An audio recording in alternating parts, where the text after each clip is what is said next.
All right, guys, it's time for the SpaceBro show with our super awesome guests. TheAstroPub, Mr. DrDronez is here as well, and the one, the only, Uber. Let's get the show started, guys.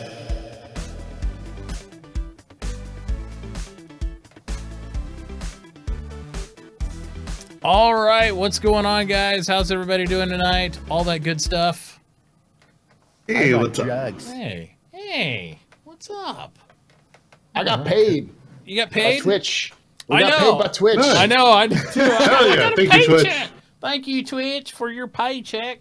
I don't want to brag, but this is something that surprised the crap out of me, which was I was like, oh, I was going to get like 2,500, which is a lot for me. And I looked at my paycheck and I was like, why are there 3,200 and why are there $3,300? When the frick did I get an additional like $800 for this month? I've never made that much in a month, Paul. Ever. It's the 70. Is it your 70-30 split? It may have been. Yeah. I think that's what it is. If you get over a certain amount of subscribers, they may switch you over or something. Like maybe that. they may. Wow! They might have been. Congratulations, bro. Yeah, that's what we all dream of. To be surviving off of streaming alone. Yep. I'm not at all like that. That's entirely going back into the stream. I used it. I will say I used part of it to give CIG 15 pizzas. I did see that tweet. That was awesome that you sent some pizzas over to him over there in Austin where you're at. So yeah, that was really cool. It was, man. And I found out that do not trust the pricing strategy of what you see online for pizza places because they all have discounts. So if you order like over 10 pizzas, like they give you like 50% off. Oh yeah. They'll do that because businesses do that all the time for their employees. So they get them pretty reasonably. So before you think your boss too hard when he orders your whole building pizzas, realize that he's paying half it's price. like, oh, that's just got to be $500. Like, no, it's $200. Like I looked it up and I was like, oh, it's $240. Oh, well, whatever. So I used the PayPal, like the gift card thing, and bought $275 worth of, because I figured tax added, of gift cards for Domino's, and so I went up and I ordered the pizza. It's like $150. Wow. The hell am I gonna do with like almost $200 in Pizza Hut coupon or Pizza Hut gift cards from now on? Oh my god. Apparently, I'm just gonna be eating a lot of pizza. Stream giveaways. Yeah, stream giveaways. Who wants $100? Who wants $100? What's your address? I'll send the pizza. Who wants a pizza? Only available in participating locations near your area. Oh wow, that's cool. What else happened for you this week, Astro, since we're talking about pizzas, getting paid fat apparently and all that stuff? So how was the stream? What was going on with you? I had a total of one stream. And that's because, well, to be fair, so my schedule's been all messed up, but I had Monday, which I streamed some Star Citizen and I talked a little bit. And then Tuesdays, I now stream with, I stream on another person's channel. Where we do kind of like Dungeons and Dragons, not Dungeons and Dragons, but it's like that kind of stuff, pen and paper RPG. It's really fun to do that. And then Wednesdays are my days off, and then Thursdays I usually do a non-Star Citizen game. And I was going to play Kingdom Come Deliverance on stream, but then it took 2 hours to download the game, so I had to delay the stream a little bit. And then when I tried to fire up the stream, it would refuse to register my capture card. Oh, really? So I had to like restart the stream and it still wasn't working. And then I when I finally actually tried to start the stream properly, suddenly I had to reset my internet connection because it was all effy. And so long story short, I ended up like, it was like 11:30. I'm like, stream. Yeah. But I was able to play the introduction of Kingdom Come Deliverance. And I got to say, oh my god, it's really good. If you are a fan of Star Citizen, if you like open world games and you like games that are all about immersion and interaction, It's not perfect by any means. It's got some technical glitches, and it's, you know, the way they nod is really funny because the way they nod is like. I think the only annoying bug for me I've had, besides I had one instance where it infinitely loaded, and I couldn't get past it because it was at a save point, right? So it just like I'd save and all that. We finally got past it by me going back several saves and playing through it, and it was fine. Is the AI that runs into you? Like you could be standing still, and AI is just like, "Oh shit, what's your problem? Why are you walking into me?" I'm like, "I'm standing still. Why are you AI just running into my face sometimes?" They'll also just stand in doorways that you need to get through. I was like, so it's like daring you to run into him to start shit, you know? Because know your whole reputation with the whole town to go down because you stabbed this dude who's standing in the doorway too long. Don't do that. But I will say, like, brilliant. Yes, story is amazing. The dialogue's good. If you may know the introduction, like I came in knowing what like the catalyst that sends your character on the adventure. Yeah, but I will say that what Kingdom Come did, what Warhorse Studios did with Kingdom Come, the first, I would say, 2-3 hours of the game, before they really open up the world and say, "Good luck, kid. Here's a sandbox." Yeah, is exactly how you start. It should be like a case study for anyone who's making video games. Play this because I cared about who I met. Yep. You know, and it wasn't just like Fallout 4, like, "Hey, you're married. Here's your kid." And more importantly, you're married. Here's your kid. You know. Yeah. More importantly, you care about what you do in the game. Because you actually feel the impact. People, you know, and, you know, Chris Roberts is looking at this. For those of you who watched RTV today and stuff and caught the end, he talked about the, you know, they got the collector's edition sword there at the office in LA. They're like, here it is, you know, because they supported the development of that game because it uses a lot of the philosophy of what, you know, CIG is trying to do with Star Citizen. A lot of people don't realize is that Warhorse and CIG are really close because originally they were going to share technology. CIG was going to give them technology to help them with their open world to make it stream easier, to load in easier. Think like essentially what we call OCS now, the object container streaming system. And Warhorse was going to give them their layered clothing. Like how they layered clothing, that tech, they were going to swap it. So they had a lot of communication back and forth, more than just like. It's probably better they didn't do that though, because some of the layered clothing's a little rough in Kingdom Come. The functionality's there. The functionalities are 14 different layers of armor and clothing on your body that impacts every level of what you wear, how you do, your encumbrance, how well you move, your defenseless noise.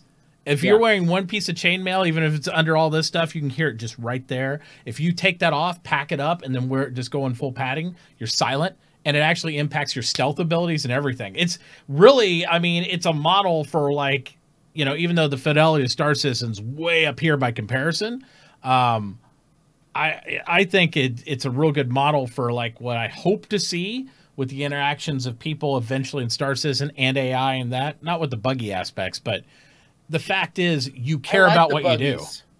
Buggies are cool. The buggies are cool. Don't hate on bugs. But no. But like, so I'm not going to spoil it. Go play it. Yes. But essentially, they spend the first part of the game just saying, "Hey, you got to do these small little like fetch quests, but you got to meet everyone in town. You got to talk with everyone. You get a good kind of conversations with your parents." You get to meet the lord of the town. They give me a feel of things with the dialogue, too. That's what I like. Like the relationship between the son and father, the relationship between, even though, you know, like I said, again, the fidelity of Star Citizen is already way over the top compared to this. And they have massive choices. Massive choices that you can start off right away that affects how people react to you. Absolutely. So it's basically like, hey, we're going to immerse you in the world. We're going to cradle you. You wake up in your home, and you slowly go out and meet your parents, and then your parents go do chores, so then you have to walk around. You can go talk to people, and you got to figure out, and then you get thrust into activities, making choices. And at first, it's like, oh well, this could be really bad, and it's like, oh well, no, it's hand holding. You're not actually going to be in trouble. And the mini games are actually semi-challenging. They're hard, semi-challenging. The lock picking, Lock picking is a little rough. You should have heard him crying on the threads on the forums from the console side. Try doing that with a gamepad. Good luck. Good the fuck Yeah. luck, because a mouse and keyboard user, we can kind of manage it, but like try to use thumbsticks and hold a dot while you rotate the other one, and then whatever. They were like tears of flowing with that. But I mean, no, it gives you a real good feel for stuff. It was nice. I don't like. I mean, I'll have to give it a try because I've heard some good things about it. I'm not. Anyways, I'll hold judgment. I always have real reservations about games that always try to go that. Did you ever play Oblivion? PC kinda. Uber? Did you ever play Oblivion back in the day? No. No? Okay. That would be the biggest comparison for some of the way the interaction works, only brought up to date, obviously, like everything up to date. Yeah. On it, but. I will also say the one problem I have with it is its fidelity sucks, and that's because it relied on getting that console market. It's like, we're going to get more people to play it because we're going to put it on console, so it's going to make it more accessible. But then the fidelity goes from being like PC Master Race to like, hey, potatoes. Potato everywhere. There's some good 4K video of people that can run it in 4K that looks pretty good. I can't get it to run in 2K. It won't detect it for me. Everything on my system's native 2K, and it won't do it. Even though it's an option for other people.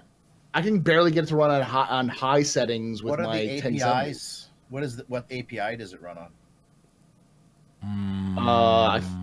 Is it DirectX 11? It's 12. It's DX 12? Yeah. Okay. I think. It uses the old CryEngine, not CryEngine, but CryEngine 3. Yeah. Is what it's built on. That's still pretty, though. It's pretty good, yeah. But it can't run on a console unless they dumb it down, which sucks. Yeah. So. Well, no, like they have, the console does a really good job. Like the CryEngine does a really good job to adapt to the console. Adapt to the consoles. It's probably one of the few reasons why I think Squadron 42 will eventually end up on the console. The problem is that Warhorse Studios is a studio of like 30 people, I think, maybe 50. Yeah. And as a result, they basically just push the button that moves everything from PC to console. You know, the encoder that they built in. Very little custom going in and making sure it's optimized. So as a result, it's runs like hot garbage on consoles. And also ruins all of the PC and you could tell this is one of the games. It's not a console game like we've experienced over the last couple of years. Console game that's ported to PC. This is a PC game that's ported to console. Some of the controls are like, good luck, console player. You wish you had a keyboard for this. And that I can deal with that. So it was definitely not made for consoles. It was just adapted to them. So that's fine. All right. Well, anyway, so again, that was Paul's 40-minute tangent with me. Talking about that's the same thing. I was like, all that, and everybody else was like, go on. Just because he's a high school teacher, freaking amateur. Yeah. God dang it! Did we mention that Kingdom Come Deliverance also has a lot of historical references in it and all that stuff? It's all a lot of history. It's based on an actual event that happened in Bohemia, which is now the Czech Republic. There you go. Oh, really? I heard some rumors that it was based on something from Monty Python. Yes, totally. 100%. Whenever you watch my replay of it, it absolutely is. I would say there's been lots of Knights Who Say Knee references and whatnot that's been happening, and some references to the fully laden African swallow. Absolutely, Jet de Lavache is constantly uttered in there too because we want to catapult a general direction. Yeah. The one thing I am looking forward to long term is trying to compare the DayZ map to the Kingdom Come map, and try to like figure out where all of these places are because they're the same. They take place in the same location. So, and if you've ever played DayZ, there's a castle in DayZ, which is based off an actual castle in the Czech Republic, and I'm gonna try to find which castle that is and see what the Kingdom Come Deliverance. Yeah, Kingdom Come, they actually used like radar overlays and stuff like that to make the map. It's like historical reference buildings, the whole deal. So it's like they tried to keep as true to the period as possible. It's fancy. But let's talk about space stuff, and because in order to do that, let's talk to DrDronez. DrDronez is always playing space games. That's all he plays. Always. Yep. I'm pretty spacing much out right now. Although I'm going to be honest. I got a close eye on Subnautica. I'm considering it. Well, that's So- kind of like Space game. it's like It's a space space water. game. It is technically Totally a space game. That's You- where you can crash your NASA ship, tests game. all their Yes. stuff in On water before they take it to space, Thank you. right? So it's like testing Yeah. for space. No, they Yeah, crashed. The sure. spaceship crashed. The spaceship crashes on planet. Yep. Yeah, Yep. that's true. There you go. So I'm looking at that, but yeah. Other than that, all space games. First Subnautica. Next, we'll get them play PUBG. Wow. Yes. PUBG. It's like no. All right. What else been going on, Drones? What else you been up to? What else you been up to? Pubnautica. The usual stuff: streaming, Star Citizen. 90% of it. I tried Dreadnought, and I played that. I really back in like it. beta. What do you think? I like it. It doesn't have a whole hell of a lot of depth to it. Yeah. So I don't know that I could play it long term, but it kind of reminds me oddly of Warframe in the Really? layout of how you would get things. Yeah, like you can get things in game, you can get to the next ship in game, or you can go buy this package that gives you Okay. the next tier ship. Yeah, I was so like trying to think. I was like, what about that? Looks not like the Warframe. gameplay, not the Okay, I gameplay, was but like- the It's like the mechanic of how they spaceships laid out, Yeah. moving up. Okay. And Progression. but no, it's a lot of systems, fun. yeah. It's That's cool. yeah. Their whole progression is very reminiscent, Nice. not identical, but reminiscent. And I like it. It's fun. I've gotten into doing the repair ship thing and really enjoy it. there you go. I had a couple of people join me from the stream, and Nice. it's good. It's good. It's a little clunky because I'm just not used to it, but Yeah. it's good. Yeah, it's good. I always referred to it as a kind of like match-based play cap ship fights for you. It like just it's like if you like those type of outer like third-person type cap ship fight stuff, it can be good for some really fun gameplay like that. I just unfortunately really got burnt liked out the on trailer. it. I got burnt out on it in like beta, so I might Well, realize yeah. it sometime. Yeah. I will I say can that see it being a burnout game. Like you get burnt. Yeah. you can especially if you don't play it hardcore, you can easily just get raffle stomped.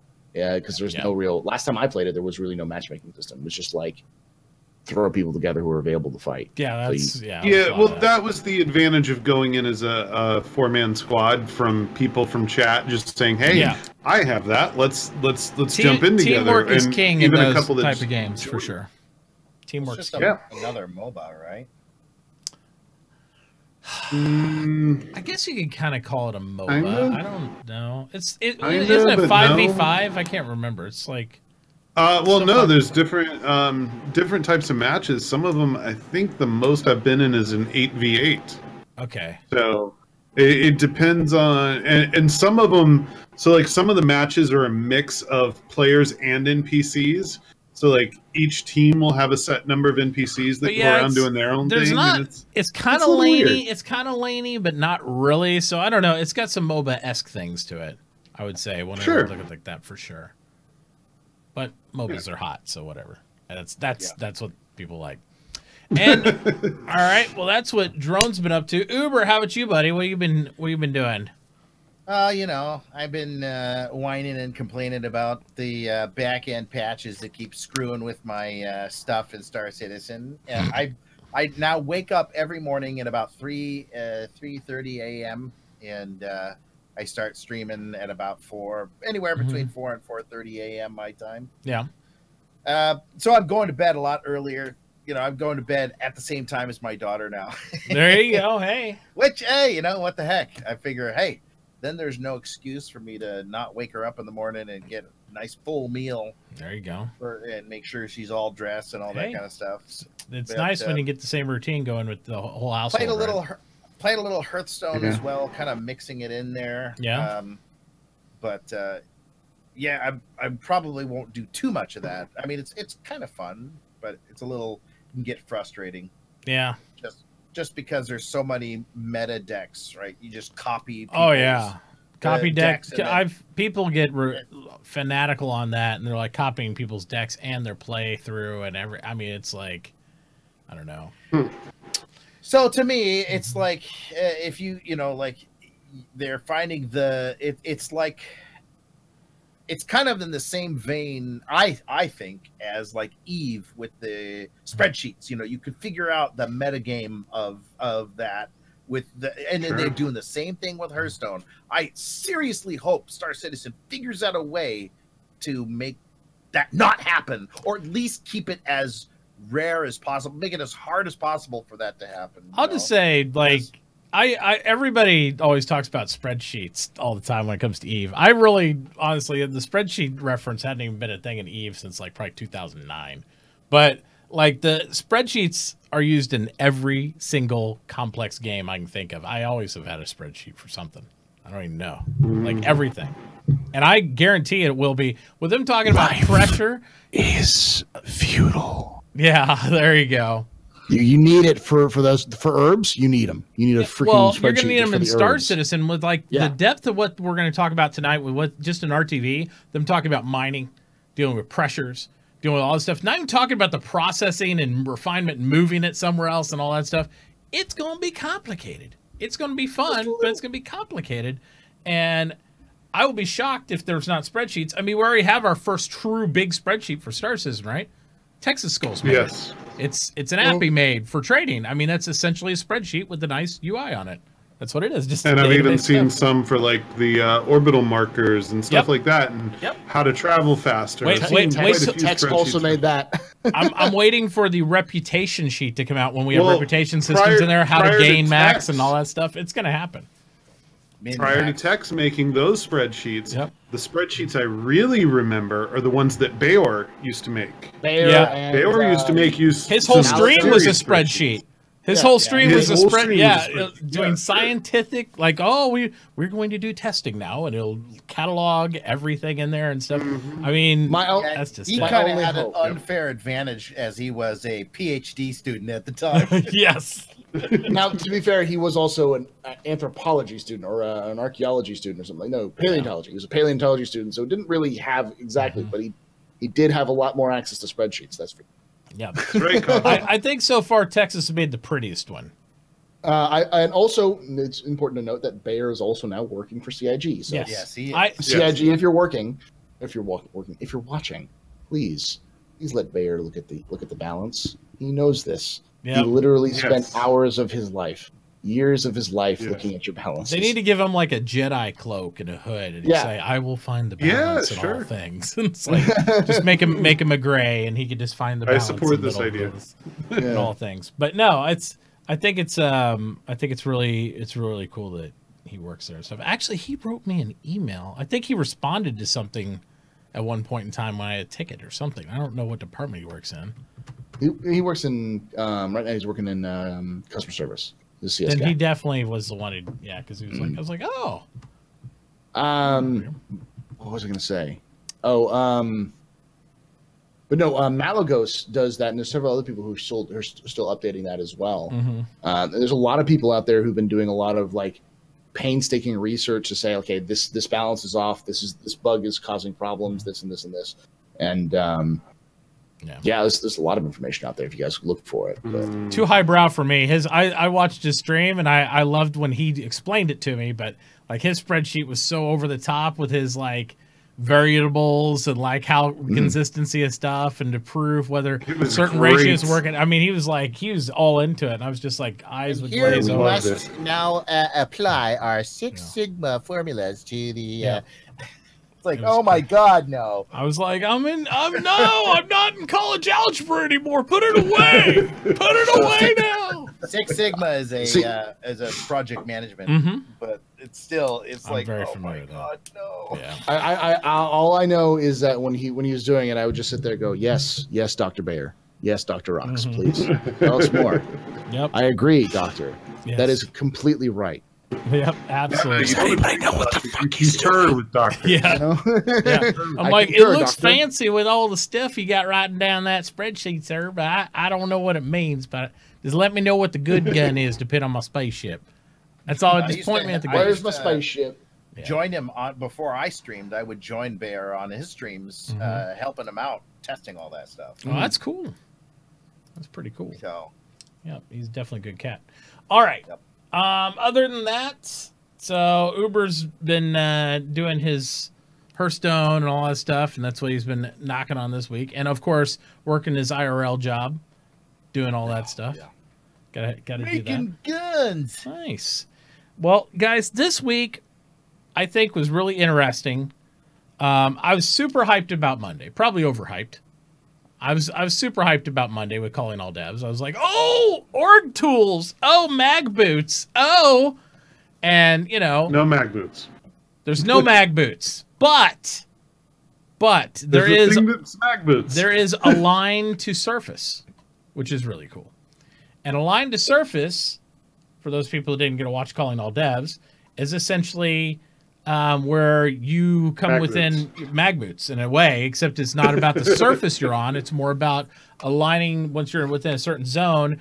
Your what do they call it? The ICFS or whatever, your suit kind of pushes you down upon the surface, so that way to simulate your gravity or attraction to the object, as long as you're aligned in like a 90-degree ISK position, so that way it knows your intent of landing on, so that way you could actually walk across surfaces and stuff no matter what the relative position in space it is. So that's pretty Traction. Cool. Yeah. Traction to the object. It's like that it's like that stellar sea lion that fell in love with that inflatable boat. He was very attracted to that. Very attracted. Very Animal Planet there. It's very attractive. It's just gonna say it's a very attractive inflatable device. Yes. It's very and we won't go further than that because we love Twitch. We love the show. It's a joke, Twitch. It's a joke. It's nature. Sea lion. The opinions and views of the rest of the SpaceBros do not reflect the opinions and views of DrDronez. Absolutely. Thank you, Twitch. Don't ban me, bros. Don't ban me. Exactly. So what do you guys think about this? What do you think about this? I mean, are you more of a mag boot type guy? Did you want mag boots? Is line the surface good to comprehend for that? Uber, why don't you start? What do you think of this solution versus the air mechanic? You think it's perfect? It's a good solution, or what? No, well, nothing is perfect, but I mean, I think eventually, maybe sometime in the future, people had these dreams about being able to walk upside down on metallic ceilings and that kind of stuff. Yeah. So I think that this won't allow that, especially when you're inside of an already gravity, kind of area, right? You're not going to be able to be on the ceiling. No, it only applies to basically zero-G situation, right? Right. So if you're on the surface of a large ship, instead of having to bump along the surface, this is going to give you the ability to walk along the outside of a big ship. Yep. Or theoretically, if you shut off the gravity generator on the interior as well, you could probably stick to the ceiling then, because your ICFS would know. So, but the thing that just slightly bothers me is that how are you maintaining, because your jetpack certainly can't maintain momentum at the same rate that a big ship can. So how are you going to stay on the ship, right? Sure it can. It can maintain relative momentum. Mag boots was that your momentum would be the ship's momentum because you were magnetically, you were connected to the ship.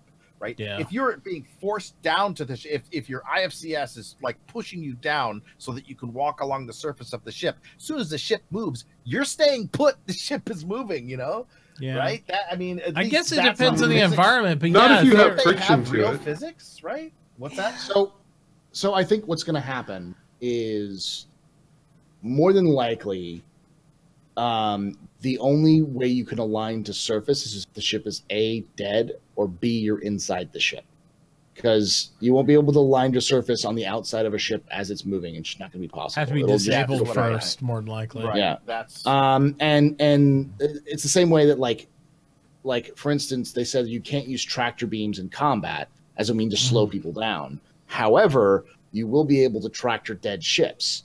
So there's going to be some sort of logic gate, where like, is the ship turned off? Yes, you can turn your tractor beam on. The second that ship turns back on, the tractor beam has no effect on that ship and can just fly away. I also believe the tractor beams, if I'm not mistaken, will allow you to only pull objects to you in a relative stationary or slow position. You can't use them as a tow rope, from what Matt Sherman says. Maybe the tractor beam just can't get through like a shield or something like that. If there's any shield at all, then the tractor beam. That makes good sense. I think the overall problem is generally they don't want that push and pull on it, because there was one time I brought up the subject of skiing off a tractor beam. Like, so you could attach yourself to a tractor beam on the back of a ship and then fly around. And Matt Sherman basically told me that would break the entire server because the physics around that would just like destroy everything in the known universe. So I think that's why they'll never, like, at least at this stage of their tech, not allow towing of that type of stuff unless you like a ship parks inside another or something of that nature, because they don't want you to be able to do that. My jet ski idea, it just it causes physics havoc on the servers. Is trying to figure out all this pressures and stuff. I'm like, yeah, it's like I was just dreaming of like riding behind like a Cutlass Red and turn the tractor on me, Billy, and just drives, and you're like, ew. So you hit an asteroid and splat. But no, so I don't know. I think the Alliance service is going to be interesting. I'm still interested, like you guys, whether it's about momentum. I believe I heard previously when they even talked about mag boots very, very early on when I started following Star Citizen, that they didn't want you to be able to ever enter quantum with mag boots on anyway because it just rip you in half, like outside the ship. So I don't think, because I always want to do that too. I wanted to hood surf whenever you're jumping. So, but yeah, I mean, I don't know. So I don't necessarily understand. Well, I suppose maybe they have inertial dampers or something like that. Yeah, they have to have some sort of explanation as to when you go into quantum, why you are not shoved against the wall. Yeah. It's because I know why. It's because the gravity generator. The gravity generator is also an inertial damper or something like that. So it's essentially controlling which way gravity is on the ship. So while you're not safe on the outside of the ship because, you know, you're not affected by the gravity generator, internally you would be fine. Right. So that makes sense. The inertia would rip you in half. That's right. That makes sense. That's right. All right. Additionally on there, which I was a little disappointed in this answer on calling all devs, when they brought up org tools. And it's not that they aren't going to be doing additional org tools. It was more about the answer for what the org tools are that they're encompassing right now. And all it really is porting a lot of the aspects of what we have in the general RSI website to Spectrum. Because they're talking about just forums, communication, and base like forum-esque type permission to things within an org or entity. Yep. I was thinking when they said org tools, I'm thinking org tools like what we've talked about, you know, both in the forums and on Reddit in the past, like different types of permission sets, ability like to set org tools. Yeah, like you could set different organizations like friendly or hostile eventually, those type of things. So that would be propagated later on inside the game. I mean, those type of things. I think that is eventually going to come. I think what they have to do first, though, is integrate it into Spectrum. Because remember, Spectrum is going to be the in-game communication platform. It's also going to be the mobile app, right? So if you want to do things remotely, it's like be in and out of game. Yeah, so you're at work coming home. That's how you set up your ops through the app on the phone, going home, and you know. Right. So the Spectrum is our total in-game solution for communications. Yeah. Which is why when they bring VoIP in Spectrum, and if it's already integrated into the game, then VoIP is integrated into the game, even if not with FOIP. But that's coming in December, right? Supposedly, although I've heard rumor it might get moved up on some of that stuff. So, I don't know. We'll see what tier. It would make sense because it's not like face over IP is something new, you know. I mean, I'd been using face over IP. Well, it's not like they're figuring out the tech, right? Over 10 years. Yeah, you know well, that's what I'm saying. They're not figuring out the tech. They demoed it at SitCon. I mean, obviously it has work to be done, but it's not like they have to have the final polished version in the game whenever they do decide to release it. So they have some working aspects of it now. So if they were still doing the tech, like figuring out how to make it happen or something, then that would probably be something much further out. But I could see it getting bumped up. I could definitely see that. What else did they talk about in calling out devs? I'm trying to remember.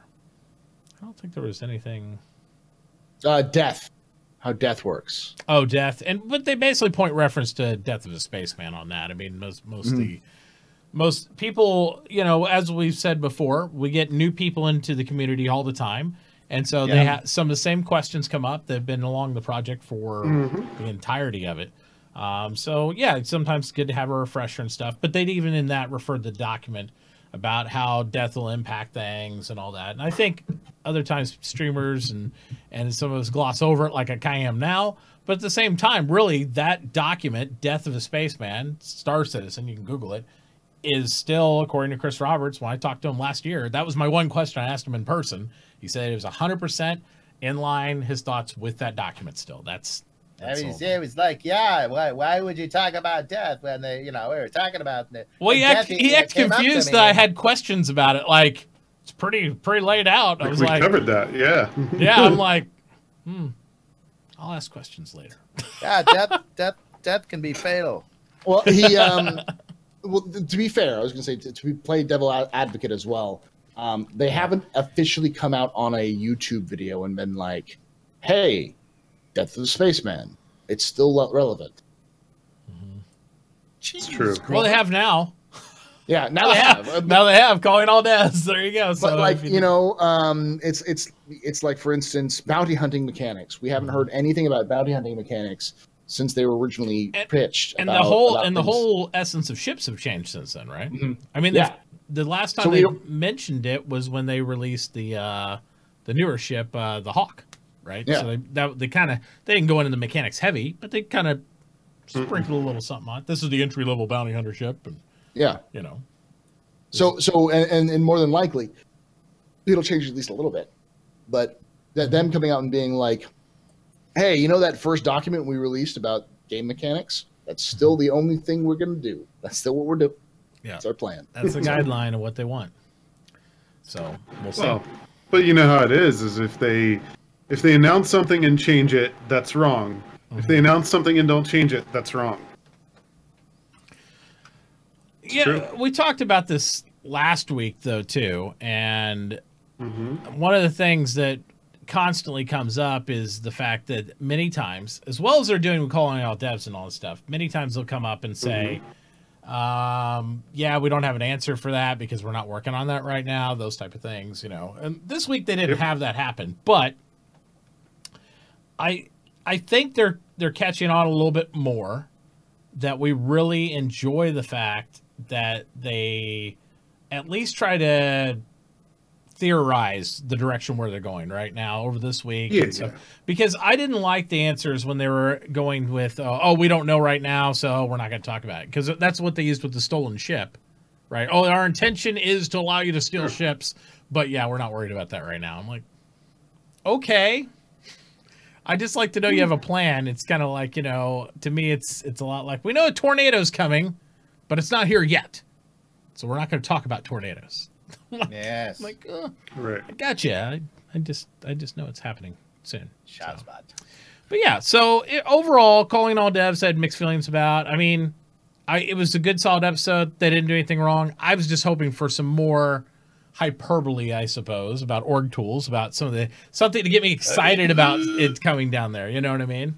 But forums, cool.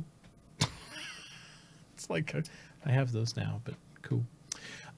So I'm not gonna go into the lore stuff, but into ATV. Wait. Lore stuff? Well, you don't have to go into lore stuff because you can just go watch Paul's show, The Galactic Historian. You're speaking my language. Yeah. Yes. Quick side plug. Galactic Historian, where I'm talking all about the lore of Star Citizen, how complicated it is, and how it's filled with more holes than Swiss cheese.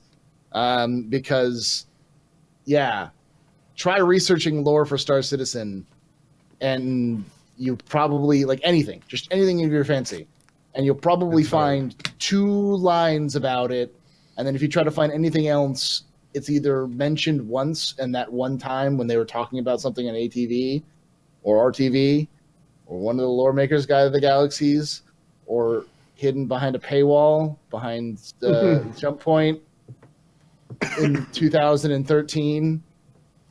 I think you got to piece that all together, and you still don't have half the information. And some jackass pulls something out. One of the challenges, and you can tell me what you think about this, Paul, but one of the challenges I find with them re-releasing the lore, because let's not make any mistake about it, that's what they're doing this year.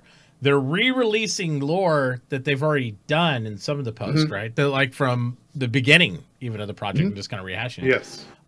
Well, not all of it was like they've written reams, like books worth of lore. They have a book. That's the reason why they hired I can't remember her name. But they haven't released it all. Even if you go back in the jump points, they haven't released it all. And they've talked about that before too. They have a lot there, but only the stuff that they kind of polished did they actually put into like jump point and stuff like that. Yeah, but that's specifically what they're re-releasing right now. They do have more. I'm not saying they don't, but they're just re-releasing that. But my point was, with them re-releasing it, I think it's illustrating more holes in the lore, because where it was and where they're at, and I think there's some things that are, I don't know, as Paul started to identify, not congruent across the whole body of lore. Let me use an example. This is something that will eventually get fixed, but from their end. But RSI is the oldest, most well-documented company in the game, period.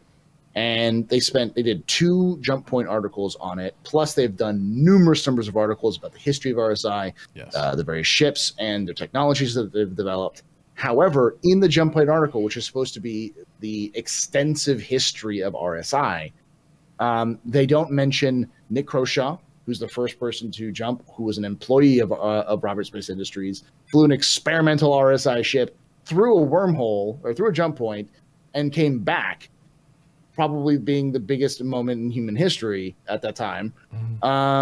Nor do they really mention the other things, like, for instance, the improvements in quantum technology, or the fact that the RSI is broken up into several different departments, one of which is probably responsible for the initial and still continuing analysis of Vanduul ships that are being found. That totally, it's a division that exists but doesn't exist. It's on the dark side of Luna, but don't try to find it. Black Ops Company Division Black Ops. X. It's skunks. It's a skunk works. But the thing is that this extensive history does talk nothing about this. You have to go into the lore and find these other little pieces and put them together, which is okay because there's a lot of information about RSI. But then you have something like Origin, which has, I think, a paragraph written about it, and that's it.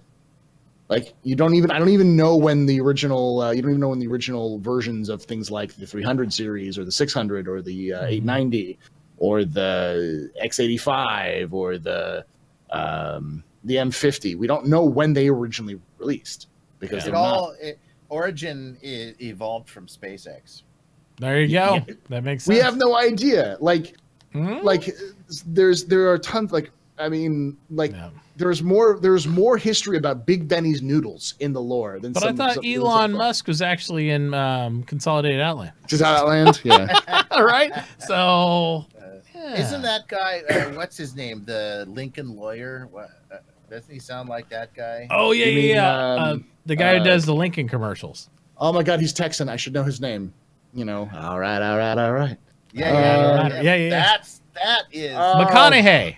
Matthew McConaughey. Yeah, it's McConaughey. Matthew McConaughey is the what's his name from Consolidated Outlaws? Yeah, Silas Kerner.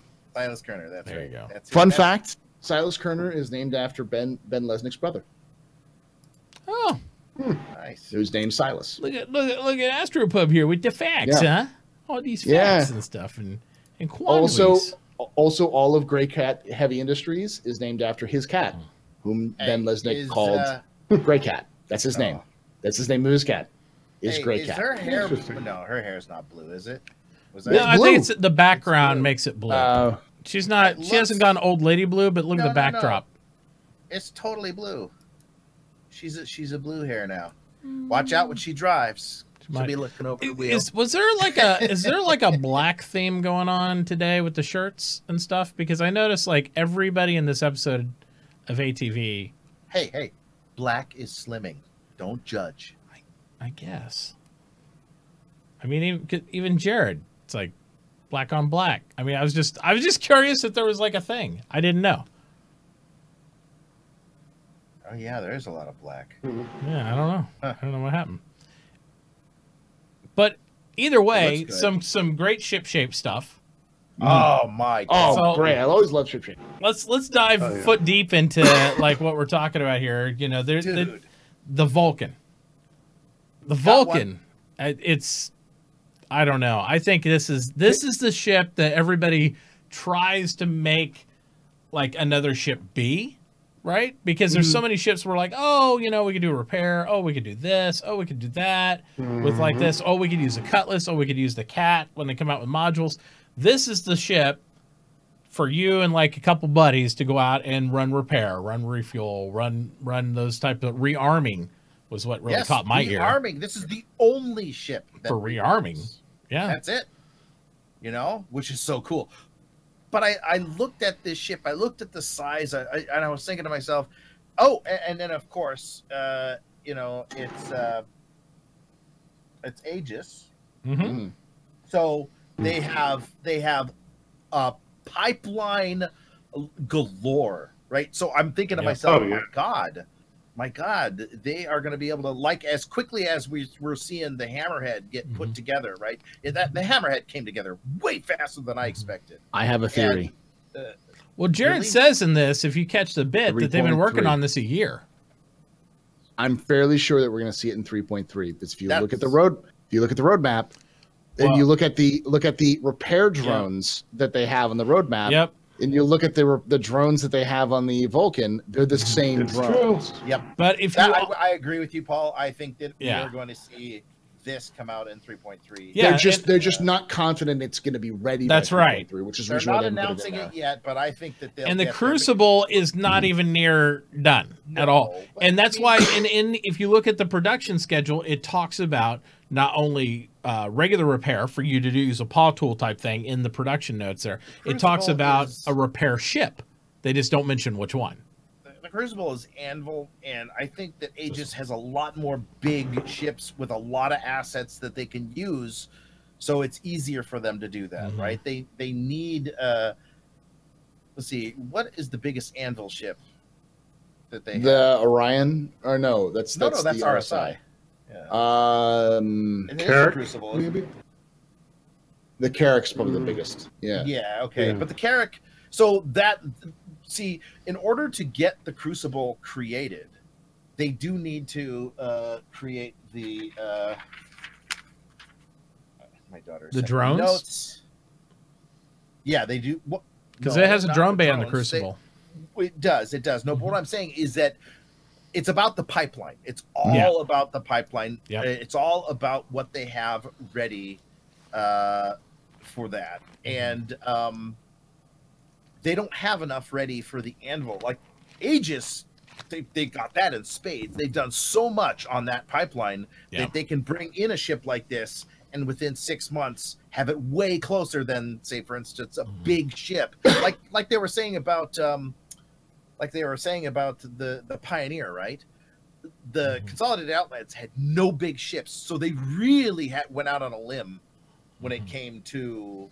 We're looking at these drones function here, like in their mock-up, right here in these last couple frames. But I think that for Aegis, that's we're going to see. I mean, if they bring, because of the pipeline, because of the Javelin, because of the Idris, because of that kind of stuff. Now, how do you think this thing fuels? I'm just curious. I mean, does it link into something? I don't. Is it going to be magical beam technology? I think we're going to see a little bit of space magic. I think that's what we'll see. I think that it's for refuel. I think the refueling is not for big ships like the Javelin. They'll have a starter to do that. I think it's for refueling small ships like a think of it like a tow truck. It's gonna get you to roadside assistance. Yeah, that's right. So it's going to be able to, and they're talking about it's there to help those smaller ships that have run out of quantum. The trip was longer than I expected. I'm stuck out there in the middle of nowhere.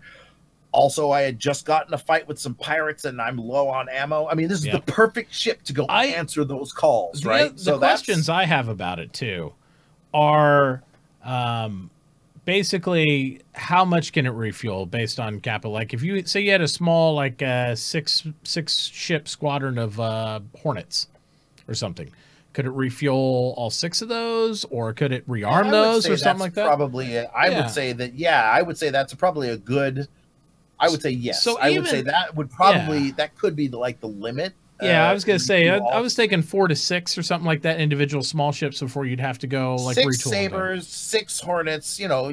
So what I'm thinking is this is not only good for, if that's true, this is not only good for 2 or 3 buddies to go out and just rearm randomly, anybody calls up or refuel them. This would be great in a fleet tactic. Who wants to have to bring a crucible on the field in a battle all the time when you could rally up with one of these at a safe spot or something, rearm and get your guys right back in the fight with the minimum risk, because you're not putting out a huge, platform out there. You don't want to bring your Starfarer in the middle of the battle. That's for the big stuff. My first thought when I heard what it does is, I wonder if that'll fit in my Javelin hangar, because that would be a great ship to bring with me. The size of it? It's pretty big. It's a little large. It's a bit tall. It's a small Connie. I don't know, because I know a Freelancer fits right over that hangar, and fits in it. It's bigger than a Freelancer. So, you think it's bigger? Okay. Well, here's why, and I'll show you the image why I think that. If I can find it here real quick. Let's go forward or backwards. I think it's too tall. That's the thing. That's not. So I think it would be too tall. I think it would be wide enough. I think it's maybe even the width, because if you look at the hangar on the Javelin, it does have kind of a slanted top, right? The door closes. It's slightly slightly slanted. So honestly, I think that the length might be right. And again, it's concept, but if you see this dude down here on the right, my guess. Oh, please don't use dudes in concept art as a scale. I think it's really close to the size it's going to be. Well, let's look at this. The fact of all of the assets they have. Let's use this here, because they're talking about it holding 12 SCU. Right? We've had the conversation, though, that concept artists don't do scale. This is true. But let's talk about the assets they have in there. You have a lower bay with an elevator that goes up to a 2nd level. Yes. So right there, this just speaks to the height of it. It does make it pretty effing tall. Yes. Yeah. If you have to have an elevator to go to the next level, that means 2 levels. So we're talking, in my mind, because you can also walk under it, it has to be at least the height of a caterpillar. Yeah. Right? Because you have a person can walk under it, a person can walk on the 1st floor, and there's a 2nd base, so it has to be at least as tall as a caterpillar. The minute you go as tall as a caterpillar, at any essence of it, it eliminates it being inside another ship for the most part that I know of. I mean, you're not going to get in there. Well, other than maybe a Bangle. Maybe a Bangle, but we don't even know the true dimensions of the hangar of the Bangle, per se. So the official size is ginormous. Yeah, ginormous. Yes. Ginormous. And let's be honest, if a Retaliator will fit in it. Now, how many beds did you guys see in 4, there? Right there. I know, right? What the hell? 3. It's a 3-person ship with 4 beds. Well, if you have sleepover guests, prepare to lose all your oxygen. Yeah. Yeah. So, but there was a lot of. Speaking of that, there was a lot of, I won't say misinformation, but non-consistencies in them talking about this. Right. A couple of them I personally noted was first off about the drones, right? Because if you go into one synopsis, they talk about specifically, well, we wanted you to be able to operate only 2 drones and then have 2 for redundancy. Then you go a frame later and the next dev says, well, maybe you could operate 2 drones on each side by 2 different people. And that's it within 45 seconds of each other. So either I misinterpreted what they're saying, but they made it sound like you didn't want to operate more than 2 drones at a time, maybe 1 for each person, or they didn't make it sound like they wanted you to do all this. They also said that the drone can only do 1 job at a time, so you can't repair and then refuel without bringing it back and changing its configuration. Which I think is good. What if the refuel? What if it's not magic, like you were saying, Paul, but instead, maybe it is like that you have to you attach like a tether to it, so it has to take this tether out with the fuel for fuel, right? Or maybe the drone just carries a small canister that it comes to the ship, loads that canister up, takes that canister out to the ship, and then drops its load. It's true, because we don't know how big quantum fuel really needs to be, I guess, in physical. True. I mean, we have no idea anything. There's no dimensions. There's no kind of indication. The closest thing we have to anything like that is the fact they show a fuel tank on the bottom of the ship, and then the only other reference of any size container for fuel in general is on the Starfarer. We have no idea what. Going to be honest, who's going to be aiming for that fuel tank? Oh, who's going to be aiming for that all fuel day? Tank? And when it doesn't do what I want it to do, when I shoot it, it's not going to be as I'm going to be bitching about it. I'm like, damn it, I blew up the fuel tank. Of course. The explosions, the explosions that I've seen lately are really nice. Yeah. So several inconsistencies there. Also, they did say in the beginning of this, they said it was a 3-person ship. Since then, people have said it's possibly up to a 5-person ship. And I'm like, I don't know where everybody's drawing all it from, though. I don't know 5. Where did you get 5? Out of chat just now, Zosern says 5-person ship. They say, but you need it. Linkser, it didn't happen. Yeah, no kidding. Yeah, for real. So I will say that the drone thing, I think what it is that, as you guys said, that the drones you need to they are not you can only do one thing at a time. So I'm guessing that their cargo capacity is you can only put one type of thing, fuel, whatever, or you need to swap out the actual modules to be able to do so. No, I think so. The cargo capacity, like basically, if you put anything other than weapons and modules that might need to be replaced in your cargo bay, that you give up any kind of possibility of doing repair or rearm, right? What I mean is like for the drone. The drone for the drone. Yes. The drone basically you have to, and they said you had to change its configuration. I don't know if that just means you pull out a module, put in another one. But they did say you could configure 2 of the drones for a task and the other 2 for something else. So maybe you have 2 drones be like repair configure and the other ones are refuels, or you could do, and then you just bring different drones out for that series. But because of the life support systems and because of the beds, you're never going to probably have more than 2 or 3 people on a ship. Right. And as a result, and the thing is these drones, they're not automated drones. They're not limpet mines from Eve. You have to drive them. You have to fly them. So it's going to be a little, you're going to actually have to have people. They did say that they have auto, but they're dumb. So they might run into things or get stuck or get destroyed.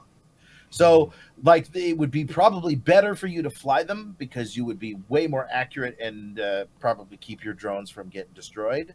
But you could put them on autopilot, just like you could auto your turrets, but you can also control. We also are presuming that the ship has to be stationary when it's repairing something too. Like so, here's another. We don't that know. Picture you have there with that one person there. That right there shows me that the ship is too long for the Javelin Bay, and too tall. Yeah, the height is my major concern. I don't know about.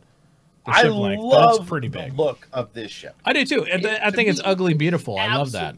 Yes, I like that. It's ugly beautiful. So it is. Looks like a cutlass and a terrapin had a baby. This is one thing that really kind of struck me the wrong way. Is that this looks like a Drake ship? It doesn't really look like an Anvil or an Aegis ship. What other ship? What other Aegis? It may be a Misk. It's like either a Misk or a Drake. The cockpit looks like the Reclaimer cockpit. Yeah. I guess it does look like the Reclaimer. Because they said it was basically a baby Reclaimer. Yeah. In essence, a lot of the stuff.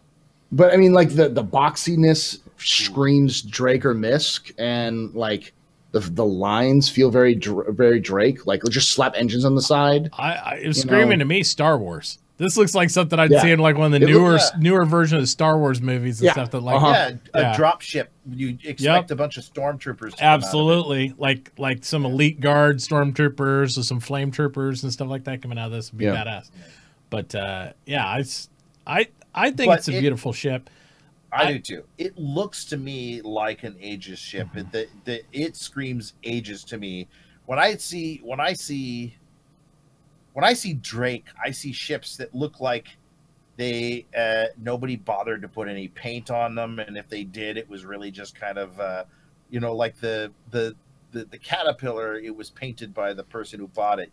Yeah, we got some people in chat talking about the dropship from Aliens, and I would agree with that. I think it has that type of lines on it for sure. Definitely some of the more industrial aspect, but not trying to make it fully Drake, right? Like trying to bring it a little bit different lines than what Drake is, because Drake is renowned for the industrial set of what Star Citizen is. It's nice that they kind of, move a little bit away from that. Drake is more utilitarian, not necessarily industrial, right? It's basically no frills at all, whatsoever. However, Aegis is like comfort. You're going to be out there working for a long time. It's like the big, have you on Earth, you see these gigantic vehicles with the oversized wheels, the dump trucks or whatever. That's what it kind of reminds me of. But like a really high quality, if you've ever seen the inside cab of one of those really big trucks, you're like, wow, that's awesome. Computers everywhere, big comfortable chairs. I mean, they don't slouch off in those in the driving, the cockpits of those giant trucks, right? So I kind of think of Aegis as making something like that. Gotcha. They make comfortable industrial ships, whereas Drake makes utilitarian, stripped down to the bare bone kind of thing, right? Absolutely. But yeah, one of the things I picture, a lot of people, like I said, they're talking about going out and doing individual roles or 2-3 person roles. And some people are worried about this replacing the Carrack.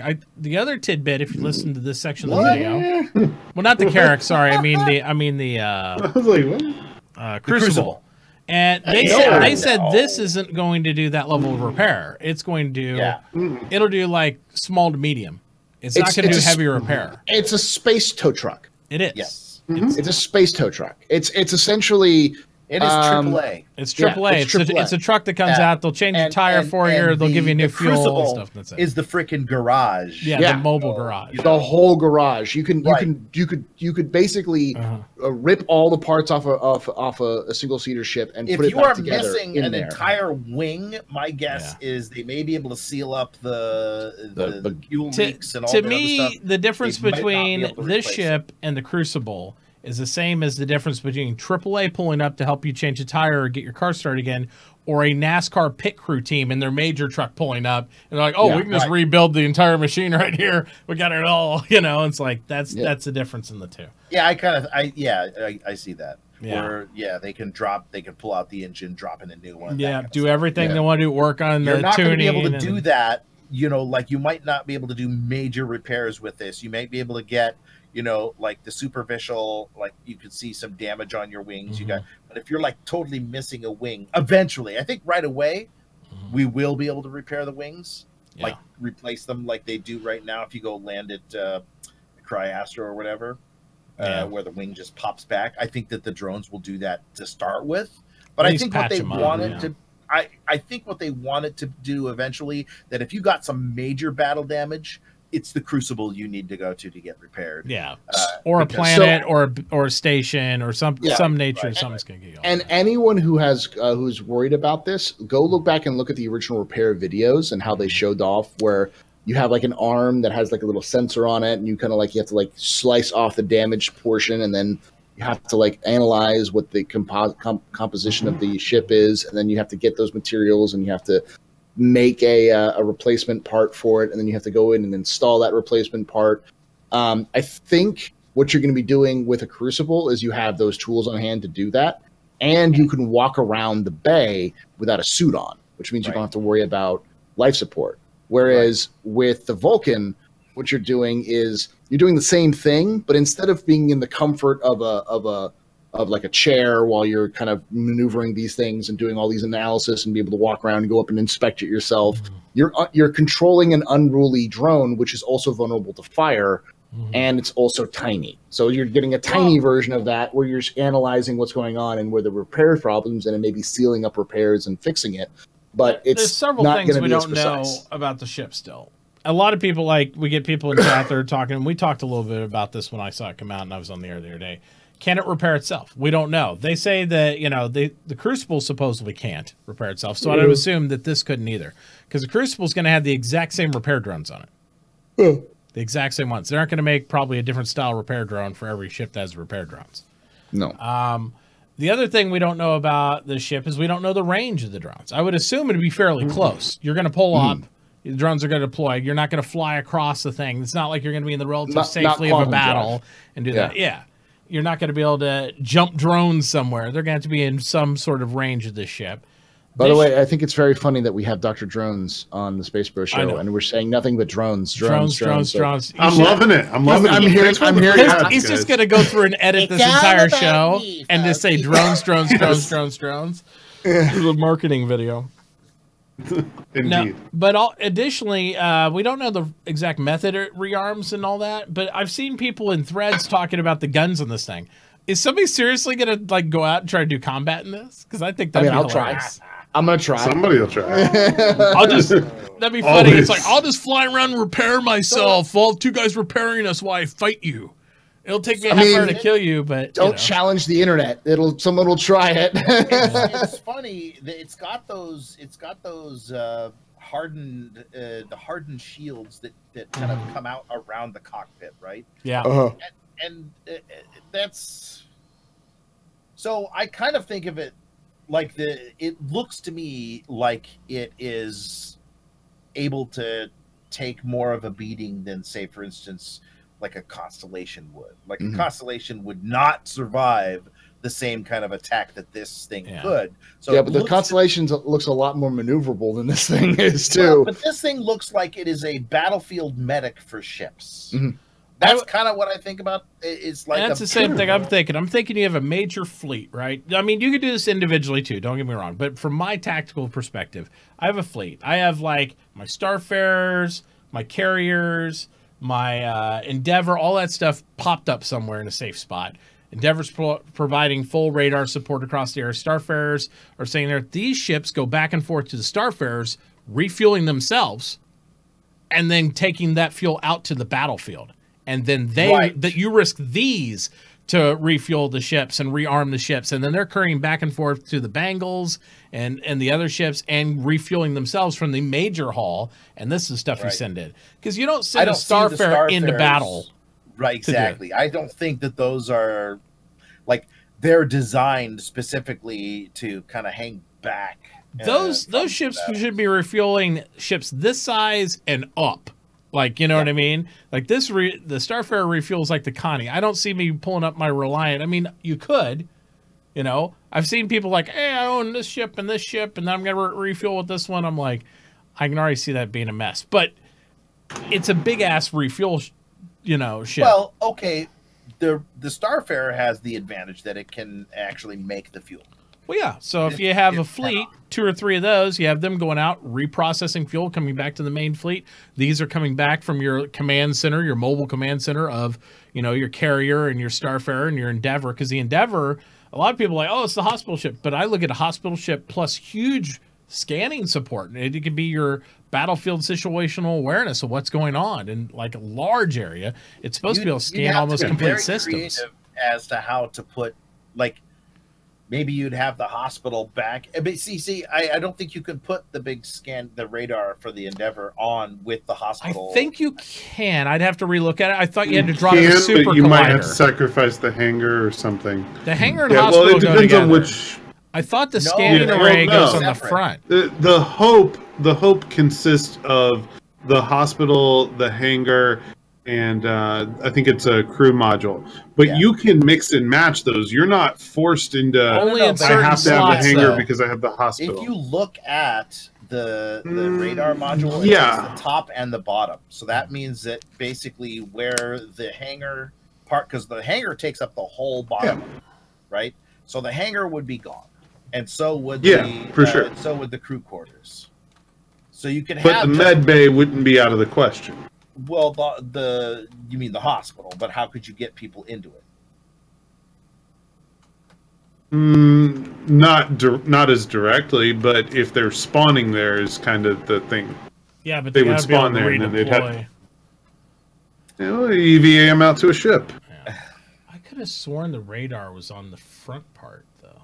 No, the radar is is one of the modules. Is one of the because it's got modules on the front. No, it's just got the. No, because it can support because it has a super collider. It's got you can do. Yeah, but that's all in the middle. All that stuff is in the middle. Yeah, the front part is the part that detaches from the part of the Endeavor. And so everything that we're talking about, the radar, the hospital, all that stuff, it connects in one part or another of the Endeavor. And so it's got the stuff that, like, everything that hooks onto it, kind of like the top stuff. But the radar, I know for a fact when Ben like talked about this, you can run more than one module at a time. You can. In fact, the only difference. Then how would you do that if it's all in the same exact location? Well, here's the thing: all of the modules can be put on the same thing because there's the giant one that has all the modules, and they can all be run at the same time. Here's the problem, though: the Hope is completely different from the regular Endeavor. The Hope is a specific hospital ship. You can put some of those modules on the Hope, but the Hope doesn't. It's converts its internal structure to beds and surgical wings and stuff like that. So those are modules. I bought them all. I mean, I have the Master Pack has all of them. It cannot run all the modules at once. I know that. Not at the same time. That's it.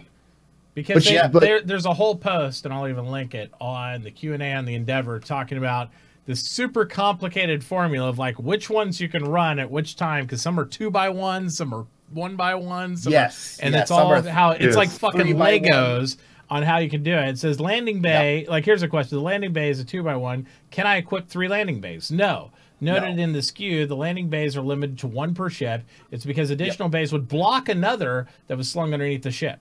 So you can't really. So there's certain positions, certain things can be attached in, and that was it.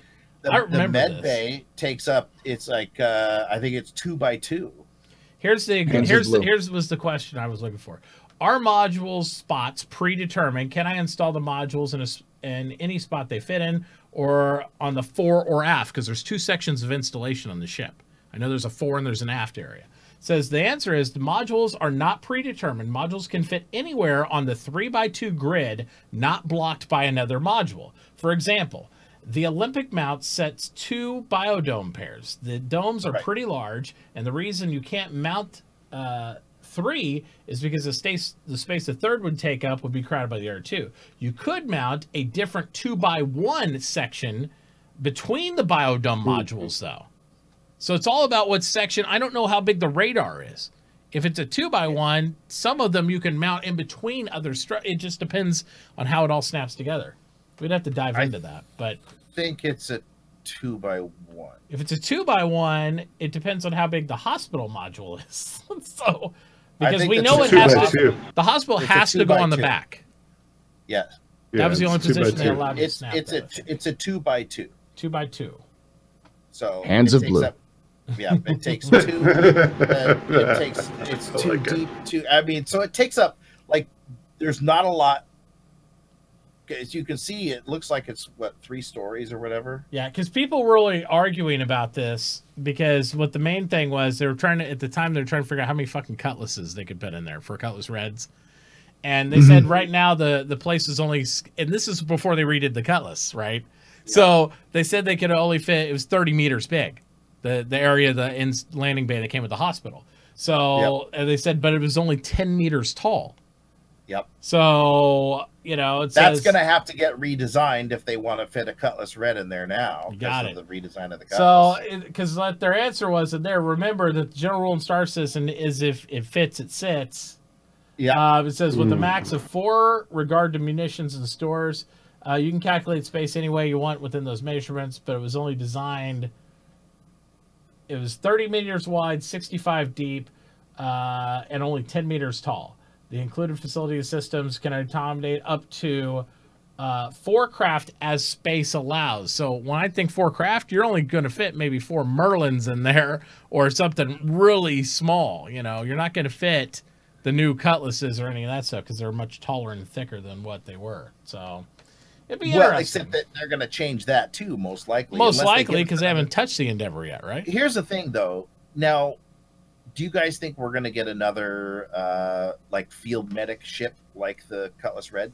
But yes, from a different maker? I was hoping for it. So I think that we'll see an Avenger that is a medic.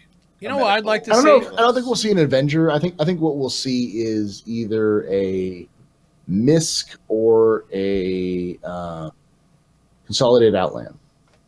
Because Consolidated Outlands is new, but they're a small company, and what CIG likes to do is the second they finish up a style guide for a ship manufacturer, they go hog wild. I mean, look at Drake. They finished up the Drake setup with the Caterpillar, and so then they went back and completely redid the Cutlass. But while they were doing that, they released the Buccaneer. Yep. They released the Dragonfly. They released there's another Drake ship that they recently. Was that it? I want to say there's another Drake ship. Oh, the Herald. Oh, yeah. So like the Herald, the Buccaneer, and the Dragonfly were all created within like months after they finished everything. They just like, hey, we're just gonna go crazy with Drake. Well, they were trying to wrap up that line, which supposedly they are wrapped up. But they did. But they did the same thing with Aegis. Yeah. You know, once they finished Aegis, it was just like now we got a Saber. Here's Gladius is done. Here's a Saber. Here's the Vanguard. Ship I would like to see this for medical. stuff. I want to see like a skiff that's like almost like a Dragonfly with a gurney on it to pick up like the escape pods and stuff. That's just like I've been saying forever. A little like zip in, grab something, and drag it off the field. You know what I mean? Like a good search and rescue ship. Yeah. You need something that like in the middle of battle, because nobody wants to be sitting at the ship blows up, you eject, or you hit your escape pod and you're just a pod floating around, or you're an escape pod, or you're just floating there yourself. I want to see something like a space bike that can come grab me and take me to the red, or take me somewhere where I'm at a tractor beam range to be relayed over a small craft. Right. And it would be cool, even if it was shaped like this, the Vulcan, and it would have like two attached little craft, because they're talking about docking now. What if it had like two, like you could just snap on Dragonfly like little skiffs or something, and they zip off and they go out and clean up the battlefield and bring back guys? That would be a great little medical transport. The Red's cool, but I would love to see something added on that. That would be a good use for drones, to have a medical, like if they, like a medical ship kind of in the same vein as the Cutlass, but like the Vulcan, but on the medical side, with drones that go out and get the ejected pilot. As long as you had to fly them. As long as you had to fly the drones. I just don't. I don't want to go automated on a lot of drones. I know they're going to have some. I like the idea of automation, but having it be less reliable. Meaning, if you want to possibly lose your drone and not rescue the dude, let it be on autopilot. It may be dumb enough that it'll run right into an asteroid or debris. So it might be in your best interest to pilot it instead. If you're free and clear from any debris, and you're in a hurry, you're the only person in your ship, you might need to do it on auto. You know what I'm saying? Yeah, I just like the idea. I like the idea of having it be able to do kind of, like they have the auto turrets. In the same way, the drones should work the same way, where we know that if a person controls the turret, you're gonna get better results. Yeah. If the person controls the drone or the turret, you're gonna get better results. But nobody controls the drones. We all control you. You know it. We're pulling your strings, man. So, but it's cool stuff. It really is. You just can't tame the drones. You can't tame. I can still see that. The other thing I was thinking about this, I can still see this being a 4-person ship, just because since the 4 beds, because you have a main pilot, 2 co-pilots, right, and then you got somebody working in the actual drone bay. That makes sense to me. Well, I'd say pilot, engineer. I think a lot of people are forgetting. I don't know if they are forgetting but I think engineering, internal ship repairs, internal ship maintenance, all that stuff is going to be so important. And I think because they haven't got that gameplay in, that people are just not remembering that that's going to be something you're going to need to be doing a lot of, especially if you're in more of a combat scenario. Well, like in here, when you look at this shot, here's the main pilot seat that you sit in, that flips around, goes there. And then you have a console on the left and right with joysticks. So I assume that you might be able to control the drones from back here too, as well as in the actual maintenance bay. So well, no, okay, so this is where you have to control the drones from. The maintenance bay is where you switch out components. Drone comes back. There's a guy back there. He says, "Okay, I'm changing it to the fueling now." So that's, you know, it's not like they just you can't change them while you're sitting in the pilot seat for the drone. So you're sitting in the pilot seat. One guy is flying the drone back. The other guy is back in the maintenance bay. When a drone comes in, he changes it out, switches it. Yeah, but look at this too. So you got these terminals here with joysticks. They're inverted joysticks. And he's looking at a panel up here. Right. I think that's for changing out all of whatever it is, whether it's going to fuel or going to I just don't think you'd need dual joysticks to do that. Maybe so. But it seems like maybe you could control from different stations. I could get down with like a regular panel for changing out configurations and stuff. But it looks like maybe, and hopefully it's both. Hopefully you could do either or control it from back here. That'd be a great option. You know, if you say it's only you and one buddy, you don't want one guy have to, go change the configuration, then run back up to the cockpit seat and run back and just think about the stuff that they're changing out. It's not like you're going to be able to do it by hand. Some of the weapons, it's going to have to be some sort of automation to it, or you know, because it's going to be heavy. I mean, I can tell you from my limited experience of working in this this armory that, oh my God, some of this stuff is so freaking heavy. Just you know, just the metals that we work with are so heavy, and you get a small little bin full of chips, and you're working. Never knew you were into heavy metal. I think everybody, especially like Martin and stuff in chat, where everybody keeps every once in a while I see somebody say, "Oh, just shoot the drone." I've seen how most you guys shoot. You're lucky to hit the spaceship. Never shoot the drone. I don't think you're gonna hit this little ass drone. This is the equivalent of you sniping a man floating in space. It's a little bit bigger. But I'm just saying, unless you can lock onto the drone, I don't see you just shooting the drone as easy as everybody's like, oh. I've literally had 30-minute dogfights. Plus, let's put it this way. 30-minute dogfights on a dragonfly because they can't hit me. If there's a big spaceship that's controlling the drone, or there's a little drone, I'm shooting at the spaceship. I don't know what you guys keep talking about shooting the drones at the sky. I'm not going to do that. I'm going to shoot the guy controlling the drones because he's going to be in there just like, oh, here's the drone. And it's like, oh, shit, I'm getting hit. And then they're not going to be very well controlling the drone when he's trying to get away. So, just saying. Run away. But anyway, so who all, it's like, so you got a Vulcan Uber, right? Yep. What about you, Drones? You thinking about it? Passing this I'm planning to get one with Star Credit. I'm not going to go War Bond or anything with it. So yes, I want one. No, I don't want to throw fresh money at it. I would love to have several for the fleet because I think this is going to be the relay ship. And then Astro, what do you think? Nope, passing. Well, I'm going to get one or two from. I'll get some in game for sure. But this is not my gameplay style. I mean, it's interesting, and I'm glad it exists. And I think it'll be unique because it's going to be diverse enough that you'll see many different purposes for it. But unless this thing can haul booze, I was just going to point that out. I was going to point. If it had a full bar and kegs on tap, he'd be like, "I'm buying." You can repurpose that gas tank and have the drones deliver booze. If I can just swap out the drones components, so instead of delivering fuel, you put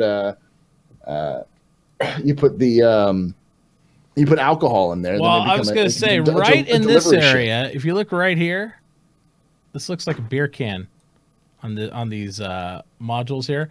I was just thinking these would be like, you know, those refrigerators people convert, like when I was younger, and they'd shoot beer out. Yeah. Like this looks like those beer can shooters, like potato guns. Like you just shoot cans of beer and brew, like at them, like. That'd be cool. That's right. That's how it works. That's how it works. That's how it works. That's and you heard it here on the SpaceBro show. That's how it works. But no, it is a really cool ship. I think that it's going to be. I think like you said, ugly, beautiful. It is. We need that type of element in the universe because I mean we just want. I love that variety of looks. I love the internal of the the white box view of the right behind Disco, where you have the toilet, the beds. Yeah, of course, got the toilets going. Yeah, but that view again. There's so much homage to Alien in this game. These guys they won me over. You had me at Xenomorph. Now this is inside the Constellation Phoenix, and they're taking a little video tour of like what it looks. It looks really good. It looks like a mini little club, and this area right here reminds me of the what they call it, the bar area of Star Trek Next Generation. Where Whoopi Goldberg was. Right here. This totally, Tid Forward. This reminds me of that. Like I can picture her back there, and then you got the window seats, right? I'm like, this is like a mini Tid Forward of like the whole Star Trek Next Generation to me. I'm like, look, it's got the big windows. I'm like, oh yeah. That looks really cool. It looks cool, and it looks like a luxury transporter. Instead of looking like a yacht, it looks like a private jet. If that makes sense. To me, that looks like the stretch Humvee you order when you go out to the bar with the friends and stuff. So it's like it's not like crazy over the top, whatever billionaire thing, but you and your bros could go out and kick it, and it's like, oh, it's Sammy's birthday. We're gonna go out and get the Phoenix out and go cruise. Like I said, it looks like a private jet. It looks like something that like a CEO would rent to take him from one place to another, or bring the whole like management team to some convention. And so they have like a bunch of different row seats, so you can have nice and comfortable. You have some sleepers, and you've got a bar you can go to, but it's not crazy. It's not like the 890 jump or the 600i where you're just sitting there being like blasting obnoxious music and like spraying champagne on half naked women and doing lots of like lines of white powder on off the bar. Not that we endorse any of these activities. I swear to God, it's from the sheetrock. It's just it's from the doctor. The doctor. It's prescription cocaine. All right, it's prescription cocaine. And the Hurricane's looking really good. It's just talcum powder. It's just talcum powder. It's like, stop talking. The Hurricane's looking really good at this point. It is. I like it. The funny thing is that you can actually, and I've seen Diablos did a really good job. He actually got a full retaliator because he figured out how to make turrets actually work. Because sometimes if you get into a ship and try to get in the turret, it won't let you move, it won't let you fire. Yeah. So he figured out like the step-by-step method of you have to get into the ship, the pilot has to turn on the ship, has to unlock the ship, has to get out of the seat and let all of the gunners get into their seats. Yep. Once they get into their seats, they turn it on, then he can get back into the seat. But he brought a fully crewed retaliator to like one of those pirate spawns. And he has a great video of them just wrecking like 6 or 7 different ships. How dangerous turrets are now. The problem with turrets, and the reason you have to use that methodology on them now, is because the permission system, or something on the background, some handshake on like who possesses the rights to operate this module, is all fucked up. And because if you unlock it with the pilot, let him come out, let each person take possession of the position on the ship, apparently they work. And a lot of people have been repeating that, and it looks really cool when you can get the frames out of game and enough people to have enough good hardware to do it. Because the other challenge you have, if you have one guy on your whole ship that's getting 10 FPS, you're all gonna get 10 FPS. So you gotta watch out for that. Because something about the entity, the way the entity is formed up with all the players, it's like drags everybody down. But the point is that we're at a bug issue, not necessarily a functionality issue with the turrets. Yeah. And I've seen just one person in a turret doing with an Akani making all the difference. It goes from being like, oh, I can blow this thing in 3 hits. Now it's 2 because a person in the turret is actually able to help out. So. That being said, the Hurricane, which a lot of people are like, oh, it's garbage because it's got a turret on the top. That turret is a saber. That's a saber amount of firepower in that turret. And let's also point to the fact that even though the Hurricane is classified as a glass cannon, so's the Buccaneer. And I don't feel like the Buccaneer is as glass cannony as what people think it is, because I can pull out a lot of stuff. If you're highly agile and fast, you can take some direct fire as long as you get the hell out of there still and bug out and strafe and stuff. You're pretty good. Okay, so speaking of turrets, then the hammerhead is just gonna wreck people. Oh, it's gonna wreck everything. It's gonna destroy. It's the hammerhead. Each of those ball turrets. Each of those ball turrets is a constellation. But like put that in your pipe and smoke it. There are 5 constellations in a hammerhead. We got lots of references. Good. But I will also say, when it comes to those type of ships, it's something they talked about on RTV, and actually even last week RTV, they mentioned about they're moving from a time to kill metric. They're moved away from that. It's a time to disable. Yes, and I like that. Yeah. Because so you don't have to worry about like, oh, the ship's going to come over and instant pop me. You're trying to not be disabled and fighting against that mechanic. So we're going to start to see the introduction of, oh my God, they're disabling us. We've got an engine out. I'll run back and try to fix that while we're trying to do that. Engineers, that's the gameplay. Yeah, it's engineers are going to become important. Yes, and this is going to make some really cool gameplay. Plus, from Star Wars: A New Hope, remember that. Darth Vader hits the wall, spins off into space. He doesn't blow up like most of the like there were some ships blowing up. All the other ships that bounced off him blew up, but he didn't. But my point, he had the one good hold one. We are not those. We are not supporting characters in the game. We are the main character. We're the Luke Skywalker. We're the Han Solo. We're the ships are disabled. They spin off into space, and this is kind of the metric that they've always talked about going towards. And I have always said I really hope that they are able to bring that into this game. That when you're fighting with each other, it's not like boom, boom, boom, boom, boom, you're dead, but pew, pew, pew, pew, boom, boom, maybe a big pretty explosion. The only thing the explosions are freaking gorgeous. I know. I don't want to lose the explosions, but they're working on the engine explosions. But more. Your ship flows, like tumbles away because of the explosion, dead in the water, right? So you're like dead sticking it. You're like, oh crap. Okay, nothing should insta pop you in this game unless it's a ship like 2 to 3 classes bigger than you. If you get hit by like a Bengal like turret gun and you're in like a Buccaneer rail gun goes through your constellation, then you should be one shot. Yes. Well, I'd love to see it pop in half, but not maybe maybe if it went through the crew area, but you were in the cockpit, you're like, we got life support, but we ain't got no engines. No, I want to see like arms and legs, like the captain split in half if a rail gun goes through the middle of the ship. Actually, the true damage graphics I'd like to see if a railgun goes through a fleet or a ship would be what we saw in the Last Jedi. I want to see like when they hyper jump the ship through the fleet when she like sacrifices them. That would be railgun cool. If it takes 2 minutes to spool up and you can aim it, I want to see it cut through everything within range. Speaking of the damage, Like you remember the damage that you saw when she did that jump to light speed through the other ship, right? That glowing damage effect. Yeah. Did you see that on the Terrapin when they were doing Yeah.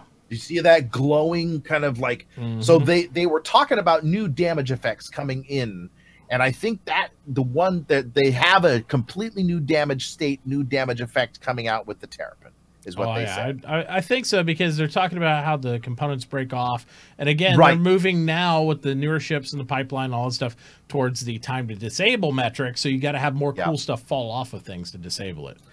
So you have to have some pretty smaller explosions, interesting looking damage states that you go, oh, okay, I can tell that this area that I've been shooting at is now you could tell even just this by is a wicked looking. interior, by the way. Here, that's why I left this up here. Isn't that though? That's the hammerhead, right?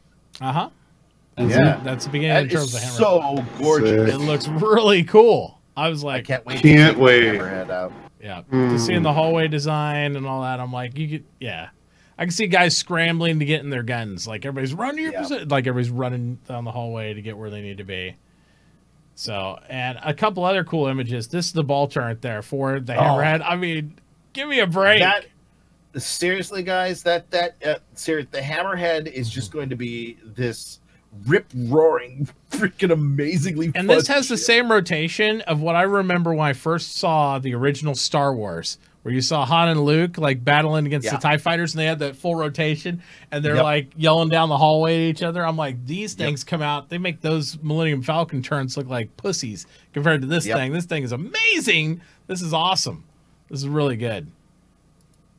But when I say pussies, of course, I mean kitty cats. So, jokes please Twitch. don't. Jokes Please. Twitch. In Daisy. Please don't. Views and opinions In of Fields of Mitauchi Daisy. do not reflect those reflections. How about the Mustang look? Guys, I love this, and I like. So I always had a problem with landing on the wings of the, So I like the wheels. I mean, I don't know about you guys, but I like the new look. I love how they're showing how you're gonna hold cargo too. Yep, that's really cool. I love the whole line of the ship. And by the way, look at the cockpit. No obstruction bars. I mean, this is really looks good. That's Consolidated Outland. That's just how they roll. But I'm saying for a starter ship, when you look at this and then you sit in the new Aurora, I'm like, Mustang all day, baby. I mean, this thing looks really good for a starter ship. The amount of visual, imagine when you're free look, you can just look over your shoulder, look down. This thing is going to be really nice to be able to see all around the sides of everything. You'll get some crazy screenshots out of this too. This looks really good. Yeah. I'm pretty excited about this. Might have to get my Delta again. Look at this, because this looks pretty good. Delta is amazing. Delta was my favorite ship in combat. It was just so good. Just look at this, guys. Yeah, look at how big that is. Yep, the upgrade of the Warlock EMP. Yeah, Warlock is huge inside. Well, they've with the redo of the Avenger class. I mean, Avenger model ships. So this I was gonna make an inappropriate joke, but at the same time, I'm gonna say I'm gonna make it more family friendly and say it's bigger on the inside. There you go. So the Warlock's now bigger on the inside. Timey-wimey, wibbly wobbly. Yep. EMP. Yeah. and here we go with the next. They'll show I think it's the Reclaimer mechanics. They're showing all of them on it again for where they are. And I'm going to backtrack a little bit as well, because this is something that really, like, I know everyone's like, live long and prosper, but you guys, people should understand the historian in me wants to like really drill this into people. Vulcan is the god of blacksmiths from the Romans. So that's why it's called Vulcan. So just keep quoting Spock quotes. Keep quoting Spock quotes, and you'll drive Paul crazy all night. Because the history teacher in him cannot take it. It's like, it's inaccurate references. What are you doing? No, I mean, I get the... And prosper. Well, I know you get it. But at the same time, I'm just sitting here going, he like, gets a lot of people, like a virus. It's the teacher in you. You want to correct. It's that some I know that some jackass out there is like, they have a Star Trek reference. I like Star Trek. Yeah. This is remember Spock? Well, I will say this isn't a science ship. Vulcans are scientists. It's much more likely that a science gamer or a space gamer is going to look at this and draw that reference rather than go, you know what? I'm in the medieval times, and I know Vulcan, ancient medieval or ancient times, and I know that Vulcan is the god of blacksmiths, and I think I'll buy Star Citizen because Vulcan is in the game, and he is the god of blacksmiths. It's perfect. What I expect is typical Reddit stupidity, where someone's going to go on Reddit and be like, I bought a Vulcan because I thought it was a reference, because it's in its homage to Star Trek, and I hate it. I can't do any science with it. Vulcans would do science and research, and there is no... Please, don't go on Reddit and tell him he's wrong. I'll do it. You'll have to resist that, because it'll blow up, and then you'll come in here for the next 2 weeks and be like, you know what, Reddit's a bunch of assholes. Listen. 2 weeks, it's been months. Fuck Reddit, all right? Fuck Reddit. All right. And I'm going to also clarify. Love Reddit. We actually like Reddit. I hug Reddit. It's just the Star Citizen subreddit is full of very special people who The views of Paul Shelley are his own and do not represent the entire SpaceBro show. Please forward all content and messages directly to TheAstroPub / Twitch TV. Yeah, no, and that's one of the things I am worried about is that someday I'm going to say Reddit is full of a bunch of morons, a bunch of crybaby morons. and I know, and go Clips go.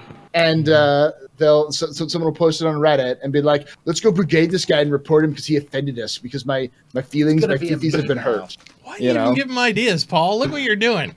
Yeah, this is off the air conversations. Don't do it again. Let's go. No. I'm saying it because if they do it, that means they gave me attention, and that'll drive them absolutely batshit crazy because they don't want to give me attention. So, your game there, Reddit, your game. Yep. Great clip. By the way, this is an important point in time for all of our channels to mention that there are clip contests going on every month in all of our channels, sponsored by Twitch.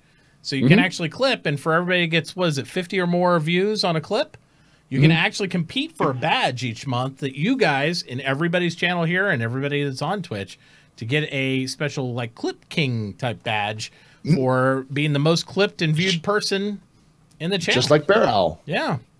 And then we actually, if you get Clip King for that week or whatever, then what we do is we actually give you 10,000 bro bucks each week that you have the #1 clip for our channel. So I just give free beer, you know.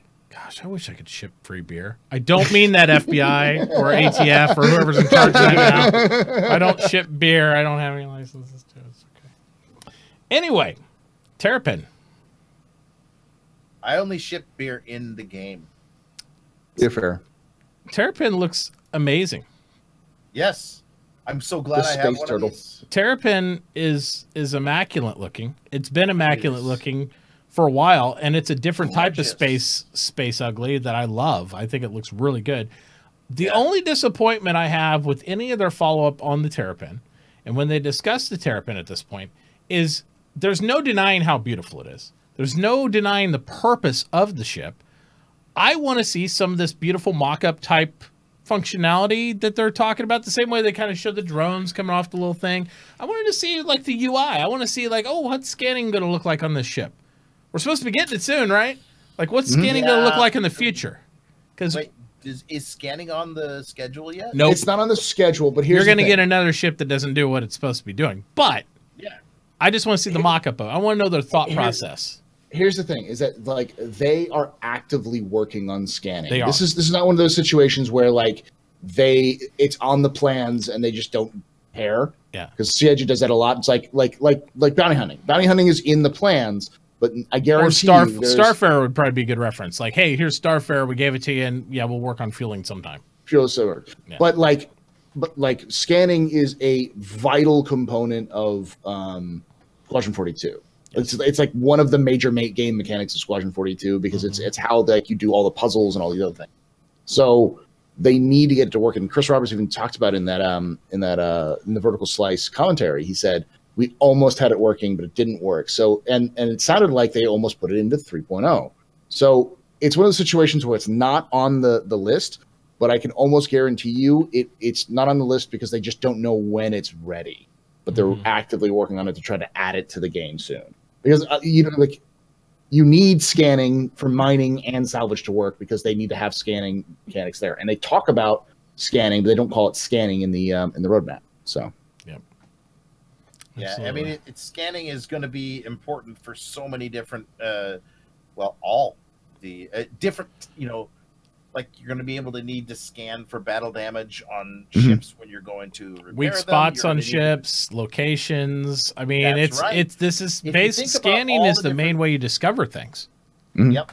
In general. And so for exploration, which is this, this is what this ship is going to be for. Eventually, this ship is going to be what you fly in orbit of a moon and use the belly scanner to scan the surface and look for wrecks of ships. Right now, the only way you can find a wreck is either stumble across it or get a mission to it to recover stuff. Right. What if you could fly over the surface of the moon, scan, and go, oh, what's that? I see something down there. Let's go and see what it is, right? That's going to change the dynamics of the game, because then you could be possibly going and gathering cargo up at a crashed caterpillar, right? Yep. And there is persistence in the game, so I know, like, I got my game crashed, and this was like last weekend or whatever. There's enough persistence that my caterpillar crashed onto the ground. I logged back into the same server, flew back over there, and there it was, lying there upside down. Yep. But so persistence will be there if players caterpillars or whatever their ship is crash.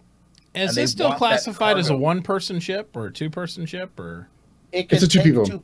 It's a two. Well, it for the long range, it's a one person. It has one bed. But if you're a fleet support, it's a two person. Because you will deplete your life support system running two people. But yeah. That's the other thing that I can you scan why it's being flown? Is there things like these because it has the main chair on which you do a lot of these things. But if it's obviously one person, you couldn't scan while it's being flown. But two people, you would hope that it would function that way. But if you had to shut down other systems in order to scan, that would be interesting functionality of it. Like, oh, wow, well, then there's no point in bringing a second person. So there's a lot of elements I always get curious about, because they show two people like here, and this has been an image they've showed before. One person in the pilot seat and one person scanning. So it's my presumption you can while you're flying. I think you can. Yeah, I think they've said that you can. I think what they said is if you want to go on those long distance reconnaissance missions, it's a one person job. Yeah, and there is no cargo in this. There's no cargo bay in this ship at all. There's no actual cargo. What they call you can play the sit it fits rule. Downs. Yep. Yeah, you can play the sit it fits rule, but they also say it's free floating. And this is the damage we talked about with some of it, where they're showing different aspects, how it breaks apart, and how they go back and forth with the artist about how to make pipes hang out of it or not, or if it just looks like there's a void or nothing like that. Watch at one of these points, it like glows. I think it's in the second series because they go back to it again. Yeah, it's got these really cool glowing kind of aspects to it. But yeah, the Terrapin is a very pretty ship. But I also like the idea that the Terrapin is such a, they call it a tough nut to crack. Oh, right there. Yeah, there's where it goes like nuclear, and it glows all the way up. Yeah. But it starts glowing even before it blows up. Yeah. I love those glowing. I never get tired of looking at explosions. I'll just say that. I know, right? It's just. Although there's the one where the whole thing there. It's not exploded. No, but it's damaged. And it's like it's just kind of damaged to a point, right? Yeah. That's very pretty. Yeah. It's kind of a. So that is one of the new damage states coming online. Now, the one thing that one was awesome. I can just watch a loop tape of these things blowing up. Yeah. Do any of the ships blow up blue or green anymore? Or which one was it? What color is the Reliant blow up? I thought the Reliant blows up like blue or plasma. They're plasma explosions on the blue ones. Mm-hmm. I can't remember which ones. I want to say it was either Alien Ship or the Reliant. Maybe somebody in chat knows. Which ones blow up blue? Because it means they're sad inside and they're happy when you release them. Yes. The Aurora blows up blue. Does it? Okay. Does it? Yeah, because if you hit it at the right point, the racing ship blows up blue. I know that. I blew up an Aurora when I was fighting the pirates. Freelancer. Today. Yeah. Freelancer. Have you not seen it explode? So it was a yellow explosion. Oh, well, I thought it would blow up blue because when you hit its thrusters, you see this jet of blue flame that shoots out. Connie does too. That's right. I've blown up a lot of constellations when you just take out each engine. Okay, the Connie blows up, and then does plasma ignites, and then it's. See how matter of fact, I think there's more blown up than that. The way that the damage state looks, I know that what this is. So this is they have layered shaders, right? Yeah, where they're going through and peeling back the top layer to show the damage state underneath. Gosh, Now that's the kind of damage I think that the Vulcan will repair. I don't think a blown off wing is something that should be able to repair, but all of the the exposed a little bit there, repairing that kind of stuff. Or if you have like you're venting atmo or something like that somewhere, it's like a patch and. Yes, gotcha. Yeah. So I kind of look at the Crucible. If you really have, like, if you're missing an entire engine and a nacelle and all that kind of stuff, you have to find a Crucible. You're not. Bang Chow says ship termites. Yeah, ship termites. What was that thing from Stargate where the replicators? They're like replicators peeling away like different things and building weird stuff. Oh man, those things were they just consumed everything. Used that technology to build more replicators because peel it away. Replicators. Duct tape. Yeah, and if you understand what's important about that, then you'll realize that. I mean, apparently they like as much as I do with these explosions because it's like they kept looping back to it. It looks so good. I love how the panels snap off, and it looks so good. I want that. I love that. See that the dev gun. You want the dev pistol? I do. Fuck yeah, I want the dev pistol. Where like melts people's face. You two-shot like a terrapin and knock off the thing. Yes. One of the most heavily tanked ships in the game. The terrapin, you can two-shot it and blow off a wing. What will that do to people? I want my iWin gun. It's just the old pistol. It's the same pistol that we had that you could literally blow up auroras with. Well, that's why he could hide it. It's like, little did you know this is Drone's dev gun. It just like explodes everything. No, but again, there's not anything I can say negative about anything the way it looks or anything like that. I just really want to see like a little bit more on like hopefully and then we will in the future, the scanning stuff. And I know it's coming. It's coming. I just wish it was coming a little faster. Don't we all? Yeah, the ambient. Oh yeah, he was so proud of that light switch too. He's so proud of the light switch because he's like, this is the first that he's like went on about the light switch. Which, if you listen to him, how important it is, he said because it's using the actual piping system to use the light switch. Like, so if the ship has no power, the light switch won't work. But if it's on emergency power, like those lights will stay on, but the light switch doesn't turn those off. But the light switch has its own like individual route. It's all about the light switch. Like that's, really, really cool. Really logic. Wow. Yeah. What's working the way he said, it's just exciting to him for it to work the way it was built. This is one of the first systems he got to work on that works the way like it should in real life. If you actually wired a spaceship and did this is the way it should be working. I was like, that's pretty cool. That is pretty cool. All right. So that was the big chunk of things. But RTV, we were talking about earlier, best RTV since it's come back for sure. For sure. So this year, best RTV yet, as far as information and stuff of that nature. I think it even rivals some of the old ones, but it's not in the essence of the old ones. And you'll see what I mean here as we dive into this. Okay. Couple topics they just touched on, and we can't even go into all of them because it's literally like an hour long of good shit. We'd have to do an extra SpaceBro show just to talk about all the good shit that was in this RTV. So we'll give you the highlights. We'll talk about a couple topics in there that I jumped out, and if you guys got anything to add, please jump in and do so. The main ones that stood out to me were a couple key points they made. They made about blind jumping. And this has been a hot button topic for a lot of people on Reddit and in Spectrum and everything else.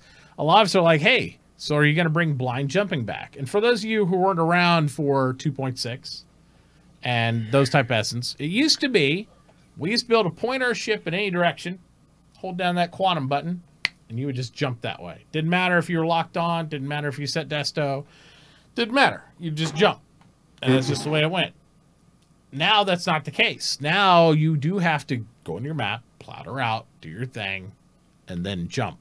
And if you don't do it that way, you ain't going nowheres, which a lot of people find frustrating now when they get penned in by pirates or they get penned in or they can't, or they're disoriented and they can't plot their path to make a quick reaction. They're like, there you go. How do each of you feel about the fact that they're not currently planning on bringing back blind jumping, is what Todd Pappy has said. They are also, but it doesn't mean they won't. They're just looking at and all that stuff. So we'll start with Paul this time. What were your thoughts on blind jumping as a mechanic, and why should they or should they not bring it back? It should come back, and the only reason why is because blind jumping is a means. As again, I don't like quoting Reddit, but I do think somebody has a point. So in video games, there's really two major things that are at odds. It's controlling players' actions so that they can have a good time, and giving players the agency to do what they want. They often conflict with each other. Anyone who's ever been a DM for like a pen and paper RPG knows that that players will always, if they're given an option to fuck something up, they'll fuck it up. They will. Because they want to. And that's part of the enjoyment of the game. But at the same time, some people are just like, nope, we're going to do this path. I'm not going to worry about anything else. While at the same time, you need to give them some ability to play around in a sandbox, especially in a sandbox environment. And I can see blind jumps serving a couple different purposes. One, unless you can chart a path, and by chart I mean chart, like scan. There's a distant point out there that I want to go to, lock it down on my nav comm and go. There's going to need to be some kind of blind jump in the sense where you're going to have to say, I need to go into that nebula out there. It's not been scanned yet. I'm going to blind jump towards it and kill my my quantum engine at the right time. Also, there's something to be said about being able to just jump whenever you want for whatever reason. You know, that little bit of agency is nice because I can just be like, hey, see, I can just go towards the sun. Boom. But when you start putting in, you can only go to orbital markers, you can only go to markers, then it really like makes the game more on rails. It like what's the point of having a huge universe if you can only go on these very straight and narrow paths that are between point to point? Yeah. And yes, there's a couple, but you could do a heat map and basically see all of the routes where everyone's going without any. And what if I want to be Serenity or like Wash, where when they wanted to try to stay off the any kind of well-trodden paths, so they're just kind of doing these little different. I'll stay off the major routes so they don't get attacked, and so that adds a little bit to the gameplay. I would agree with the. I'd like to see the ability to blind jump come back, but with the caveat that now, I also think that going to an unexplored location can be done with, I don't know, the explorer ships and good scanners. Well, so and like Junkyard saying in chat, like plotting system, right? Right. You scan. That's what I said. You need to have some sort of plotting system. You plot a point because you've scanned now, and you put it there.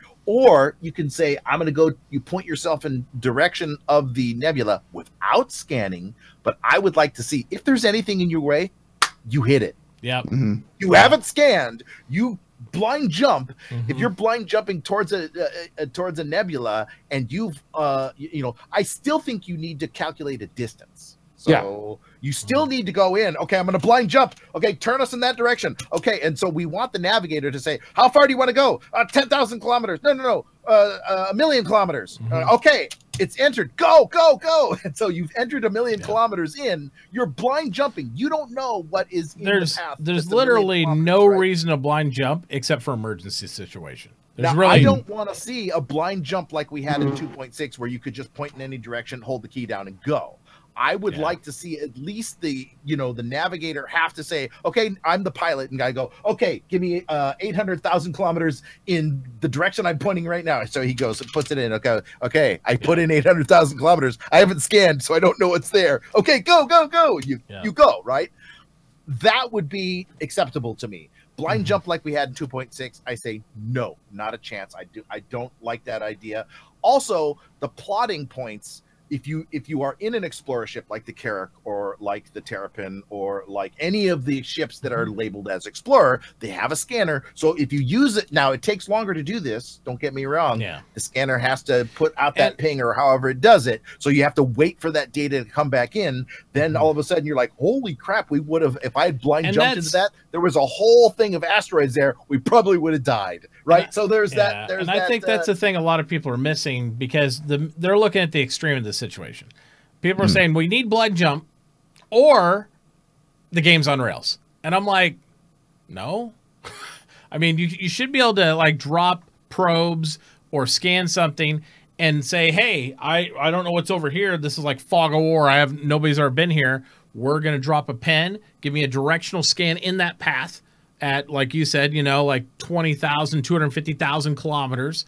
It might take, the farther you want to go, the longer it takes back to get the reading. Then you could jump into the void of space. Do you detect any asteroids in our path? Nope. Go ahead, hit it. Let's go. You don't have to see. What I think is that you can't blind jump without giving your computer a distance. Yeah. But other than that, all you have to do, point in that direction, input the distance into your computer. If you don't want to scan, okay, take that chance, but you might blow up because you might go smack right into an asteroid. You know what I'm saying? Yeah. So I like the idea of you have to at least input a distance that your computer is going to jump, because that's what they're doing right now with.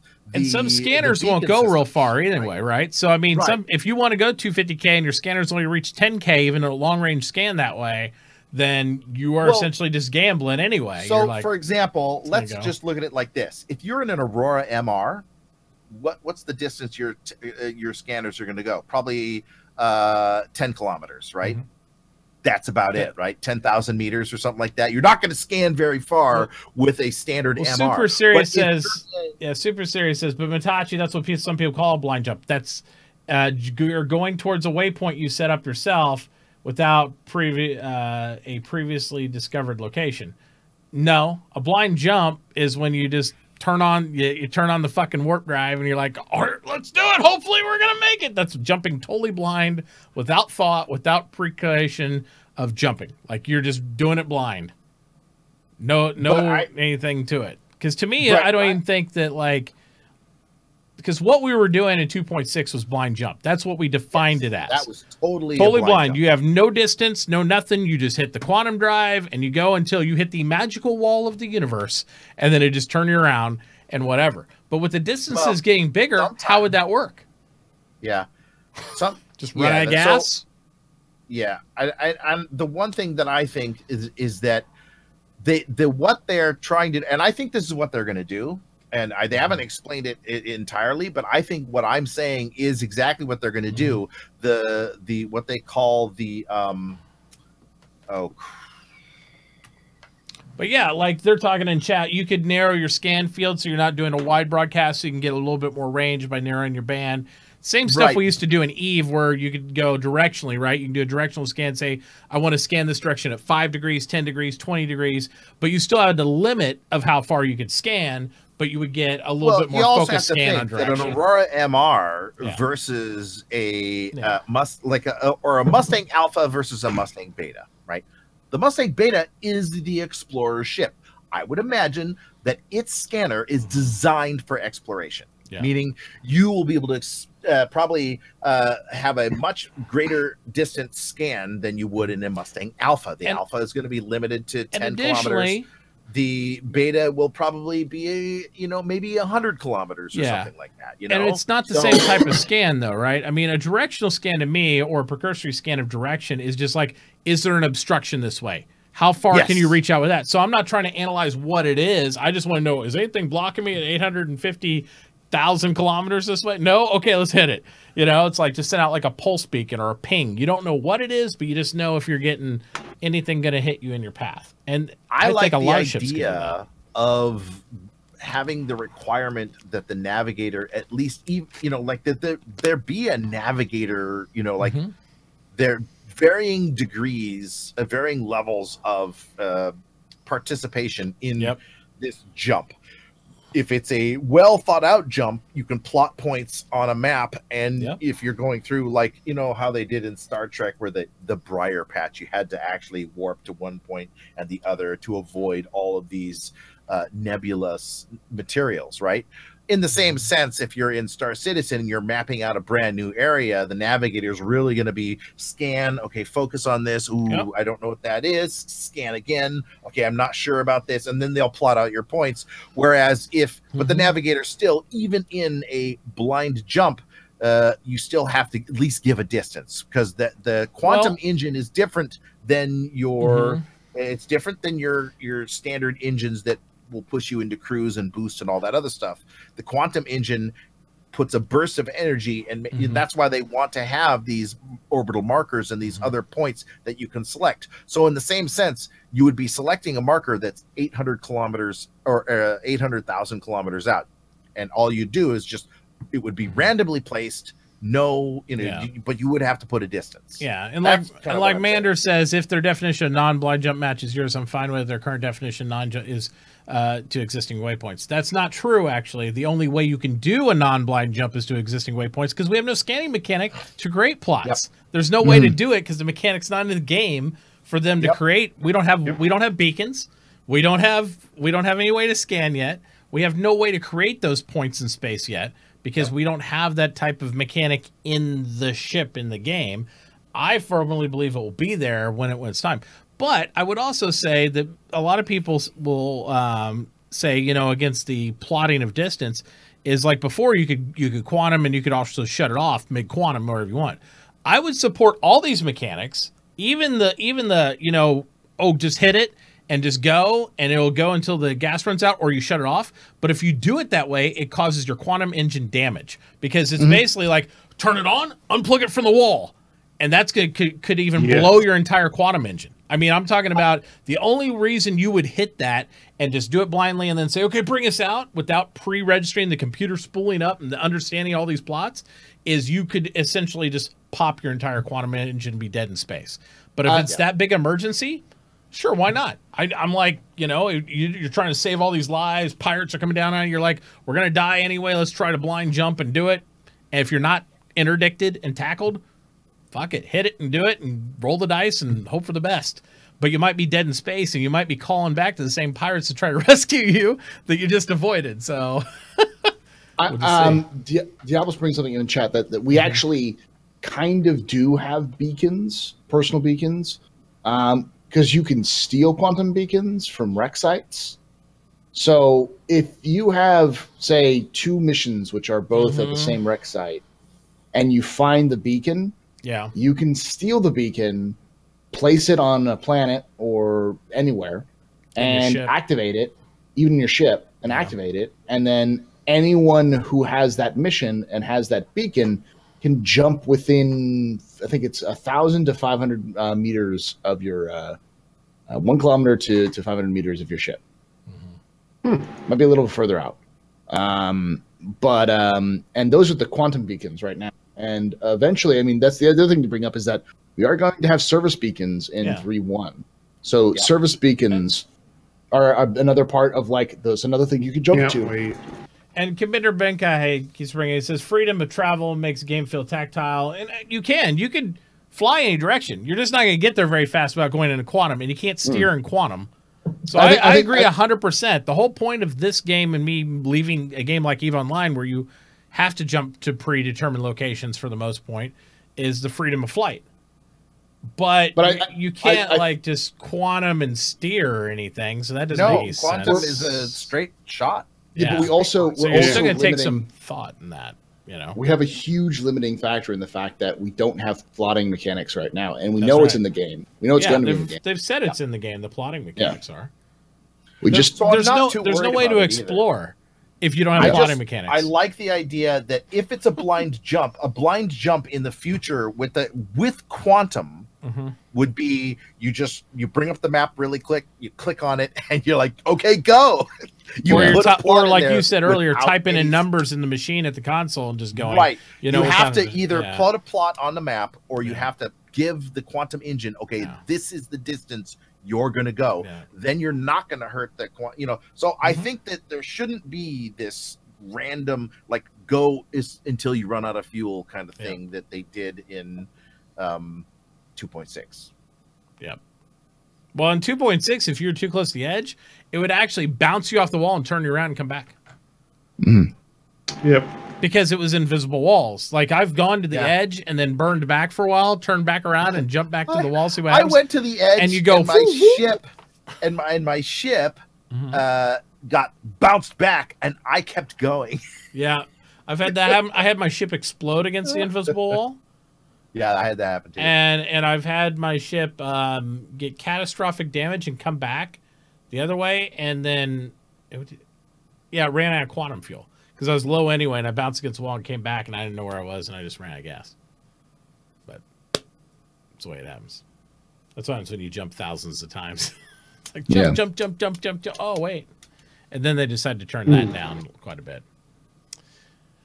But yeah, so I mean, I don't. That's one of the main questions. And if you look at my threads under, it's like command, was it like exclamation mark CAD?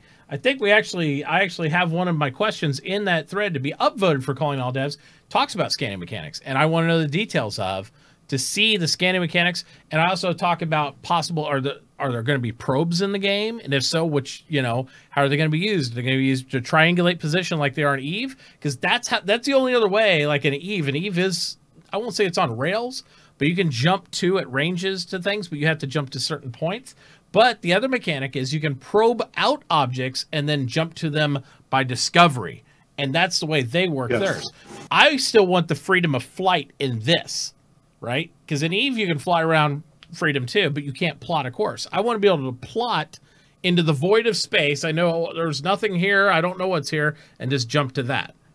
And that's the one thing I think will be the great set apart of Star Citizen versus games. I mean, I know this is. I hope this is their direction they want to go, but I would like to see just as much as people want to see the Scotty position engineer going around fixing the different components of the ship, really keeping it together with baling wire and duct tape, that kind of stuff. I want to see the same kind of thing in the Commander Sulu, the navigator, making sure that like I want navigation and scanning in the game to be really intricate and very, it takes a lot of skill, especially in some places. I just think that that's something that it excites me, that every position on the ship could be so complex that honestly you can't fly some of these bigger ships by yourself. A lot of people right now, you could take a constellation out, no problem, fly it by yourself.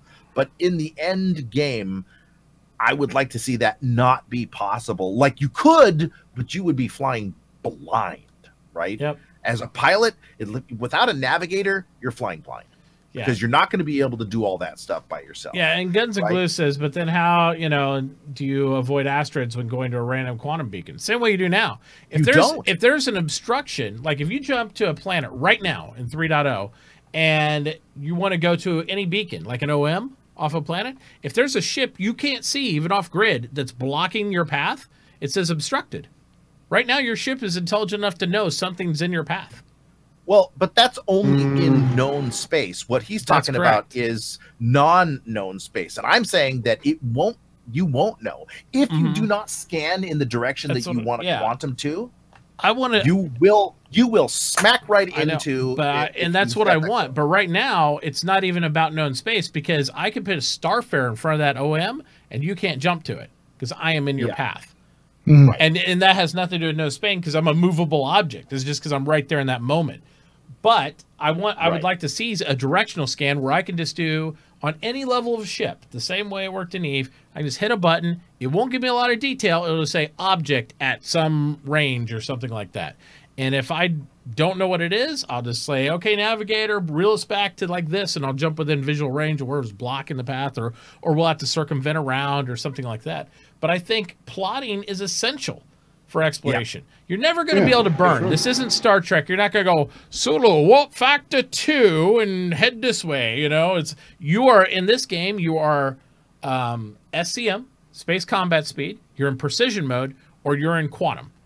That's it. Yeah. There's only 3 speeds.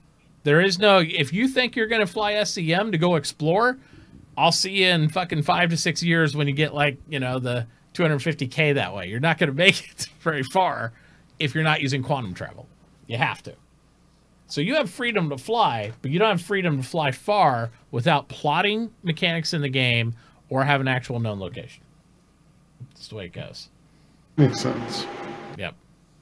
Absolutely. All right. So other things in RTV they talked about, other than blind jumping and alluding to scanning there, that I'm super duper hyped about is mining. They talked about mining. And they talked about a little bit more in detail on what we're going to see first. They did confirm that the mining mechanics that Dan, the man on the left there in the image, is currently working on, because he is actually, that is his football. That's what he's in charge of right now, is doing mining. All he's working on is mining stuff. They are they are tuning up the prospector, so we don't have to worry about mining with a paw tool. The prospector will be what's going to be used for mining in the tier 0 specifically mechanic. And apparently they said it's going to start out planet side.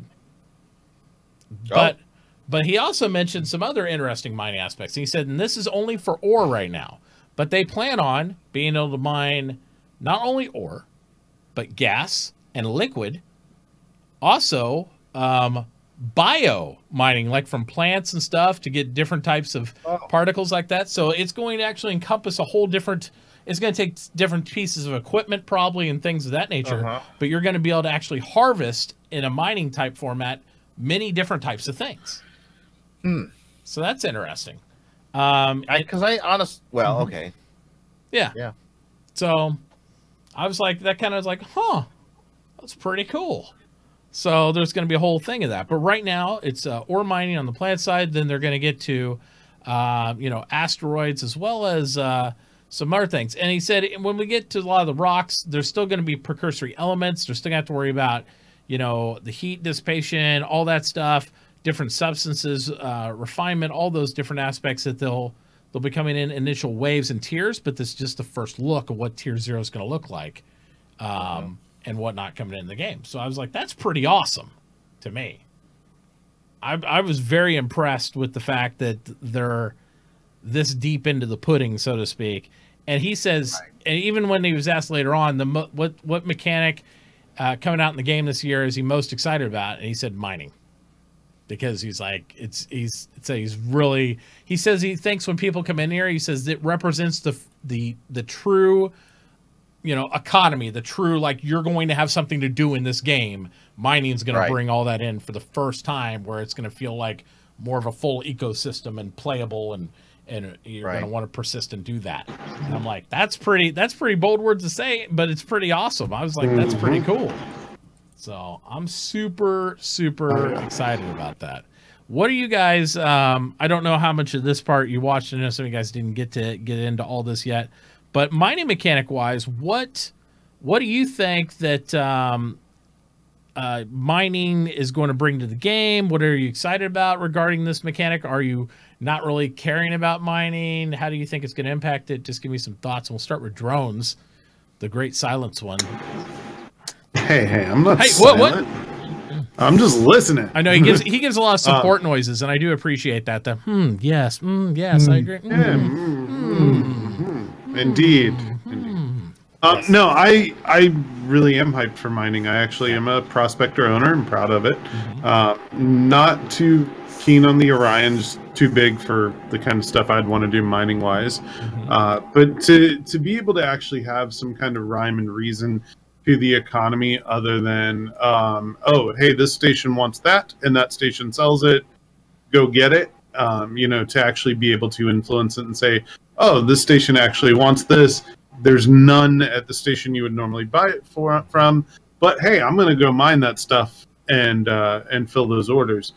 Things like that. Just it's gonna add a little more dynamic to the game, and I really look forward to that. I think that's going to be a big deal. It's cool. One of the funnest things they asked Tom Pappy about during this session regarding mining. They asked, so in mining, like, what's going to protect them on the thing is like if somebody tries to, if I see somebody on a mining site and I want their mining site, is this going to prevent me from getting the mining sites? You gonna come and mess with me? He said, not in the beginning, they aren't. I'm like, good luck, miners. Good luck. Well, no protection. No, in the beginning they're not, but you know, the mining claim licenses haven't gone in concept yet, so you know. That's gonna be funny.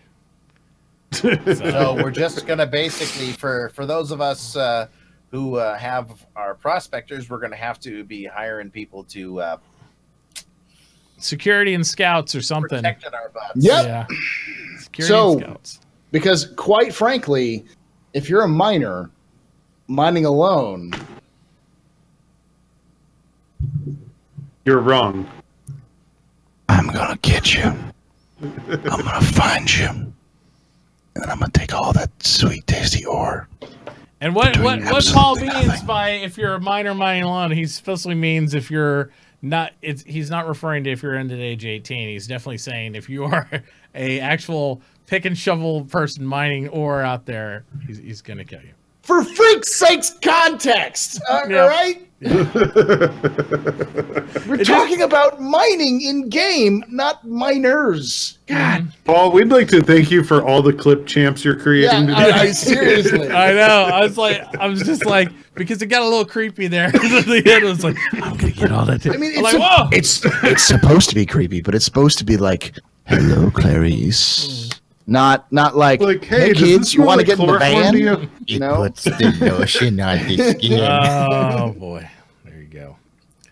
Yeah, here's where he was talking about this. He said the gameplay ranges from big chunks of ore to liquid to gathering organic samples from various botanical or animal sources. So there will be a lot of different things where we can gather resources in. So it's pretty cool. And so that's why, and the great thing I loved about this RTV on top of that, besides he's wiping his nose right there, is the fact Todd Pappy made him, like he says, you know, we want to just really focus on telling them what's going to happen in tier 0. So nobody gets confused. I was like, that is good live game direction from the live game director, Todd Pappy. So, yes. Yeah. So he tells you there, he said, we're going to be working with the combination of with the prospector, with the combination laser tractor beam and how it energizes, sucks up all the ore and all that stuff. So that I'm just super excited to have the prospector functional. That's going to be amazing. Yes. If you think about it, when did we first get the prospector? Was 3.0. 3.0? Mm-hmm. Yep, we got in 3.0. And we're going to have at least semi-functional ship that does its role within 3 months, 4 months. That's pretty impressive compared to like where we've been. I mean, that's a non-combat ship. Almost 5 months, right? Yeah. 4.5 months. Something like that, because it's going to be April. End of June. What? No, because it's coming out. Oh, that's right. It's going to be July. I mean, in the mining stuff, like the 1st of July, last week of June or whatever. Anyways, that's, I mean. Yeah, it's about 7 months, just say.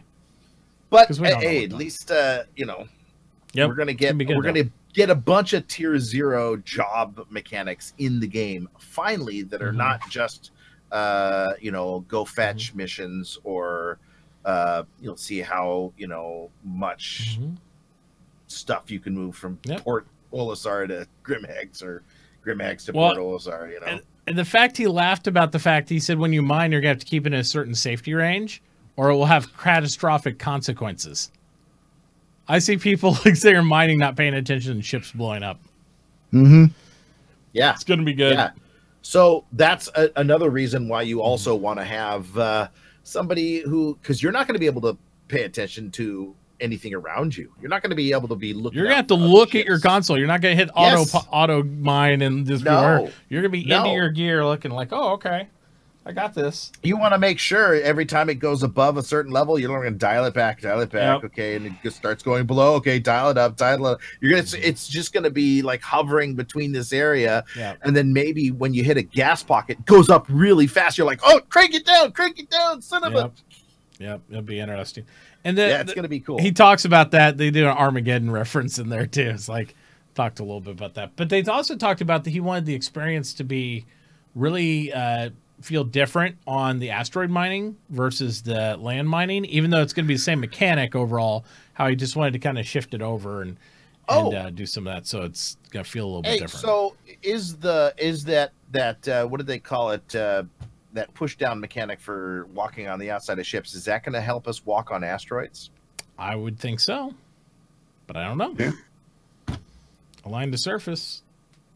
Align to surface. Also, I wonder if that's going to be something that you can turn on when you are like in your prospector. Maybe the prospector has an align to surface kind of, if you're like on a big asteroid, so you can mine.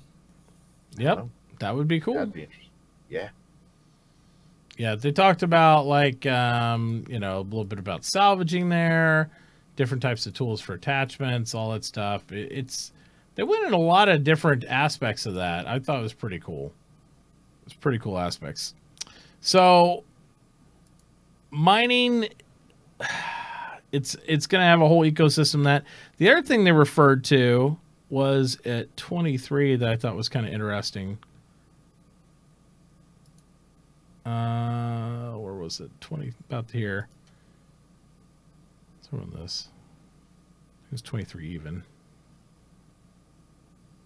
Oh yeah, he said that AI will be able to have the ability in certain if you give them certain weird orders to refuse your orders. And I think, like the guy said, it was mentioned before, the AI will not be, and a lot of people, especially new players, don't realize this. When you hire an NPC, it doesn't make them your slave.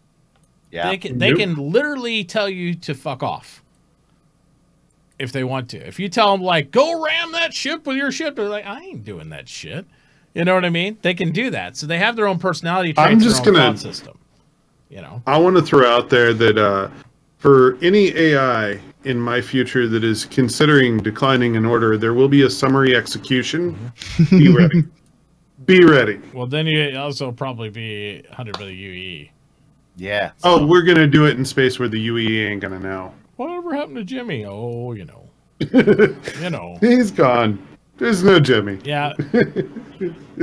It's a why is canceling the order gate? He'll tell you to go to where it's like he will just not quietly cancel the order. He'll give you prompt cues. So like, because the concern was some people thought like if I order like different people to do different things, how do I know the AI actually went through with it?